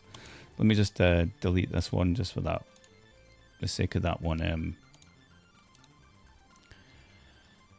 I'll do a quick glance over it real quick before I need to go. So what it does is there's a whole bunch of R's here. We got a little animation for jumping, but then I decided to use a lookup table for doing the animations myself because there's so much overhead. 431 bytes for this was just kind of meaningless. It kind of is because it emits these like resets and stuff, and it's not a loop based one. And anyway, it was useful for the jumping, but then I did the walking left and right kind of manually. I'm not using the flip macro because it's only 4 sprites. Map ID is set at 0. You update the map. The update maps a routine up here. It clears the screen. We don't enter any text here. It's just a clear screen. So it uses the macro print for that. Calls the meta map. Uses the var UV map ID, which we set at 0 with the first room. Obviously, we're setting the sprite where we want it. This is just some debug stuff for sprite X and Y position, plus debugging where the lookup offset is going to be. And that, actually the problem I had with the label actually helped to tweak a few things. So anyway, V-wait just to give it some time to breathe. Falling, so this is gravity essentially. Our joystick calls. Logic to do with the state machine for jumping and things. Animating that. Skipping the animation if it's on the ground, and everything else here. Checking collision, which is just a single call to one collision macro. We actually use variables to change the probe on the fly, so we do multiple checks with that. We change the X offset for that, so it can read 3 positions down the bottom of it, so 5 to the right, 5 to the left, and dead center below it. So those are just 3 probe points. That's the quickest way to do it, as opposed to making multiple ones of these. Jumped on just the state machine thing and resetting, and then jump into this point. I jump into target. Oh, that's the game loop, sorry, core game loop. So movement for left and right, we can move left and right freely, although there's some caveats about if we're jumping or on the ground. We get the animation data from a byte table, which is just the actual pointer offsets based on the sprite pointer, and we're just setting that straight into, we're basically getting the var and setting that straight into the hardware pointer. And this is what exactly? Hardware sprite pointer 0. That might be redundant. I forget now if they're redundant. A to the destination, because that goes straight into it. I think these are redundant. I'm just going to try without those for a second. Yeah, all works the same.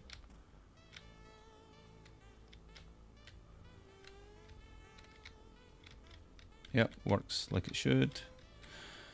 Yeah, those were redundant. I'll update the file again in a minute. This is just a timer for the walking speed, similar to the delay inside here. So it counts that. See if it's less than it, then whatever, resets it.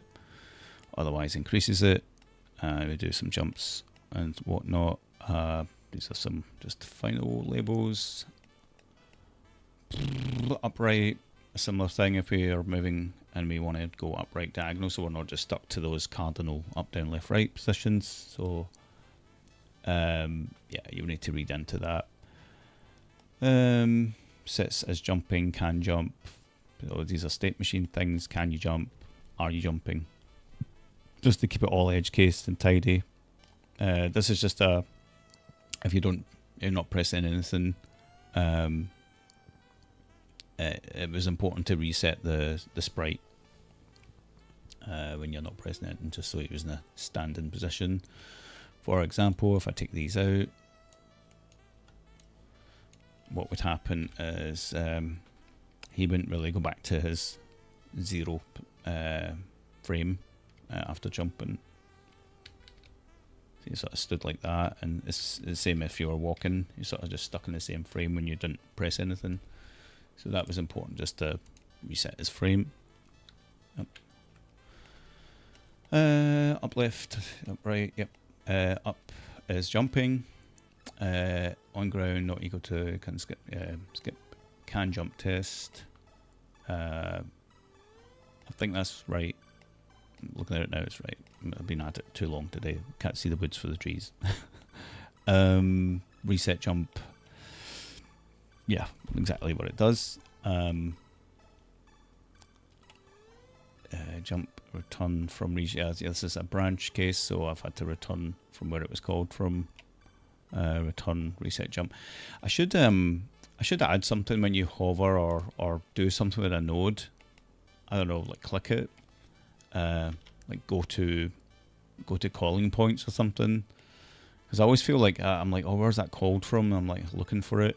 So these are things that will come after I've done all the major things. I'll like, they keep coming past my brain, like that's an idea, that's an idea, that's an idea, but I just can't get round to them quick enough. And like I was saying to the guys earlier, I've got like 4 different to-do lists on this, and it's barely making enough money to justify it, but I'm doing it for pure passion anyway, so it doesn't matter. I'm enjoying being able to make stuff, and that's the point. Collision macro, it checks for different tiles, so we've got our meta tile system, which we were talking about. So we've got map 0. We marked this little door here with T16, so we can go right up to 16 different tile types, just as Canon Carpad. This one we marked as 15, just to be different. I don't think it matters too much now, as long as you've got the multiple doors in a room. You like don't put 2 T16s in the same room. If you want 2 doors, do a T15 and T16. That way it can check what room you're in and what room it's got to go to. Although there might be a bit of a problem with that, now that I think about it.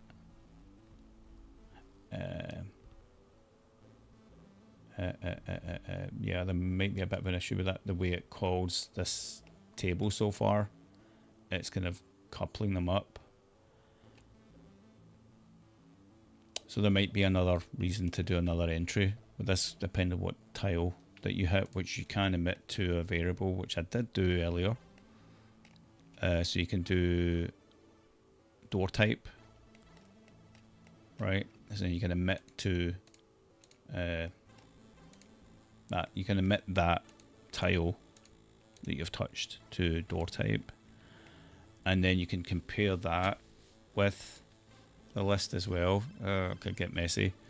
So room 0, what door type, where to go to, what room to go to. So that would actually be an entry just after the room you're in. That can work, right? Just I've not done that yet because I'm going to run out of time. And then all this stuff that just, you know, it works. That's all I'll say, it works. I'll just update that again, but I do need to go. I can hear the guys coming, and I'll catch you in the next. Hopefully I get a full day like this again, where I can just stream stuff and make up something a bit more meaty. It's good to see how this is performing as well while streaming, and starting to make use of the meta tile system and make up these rooms. I don't really have a specific tutorial for that right now, although whatever I showed earlier. But I'll wrap it up here, guys, and I'll catch you in the next one. Bye for now.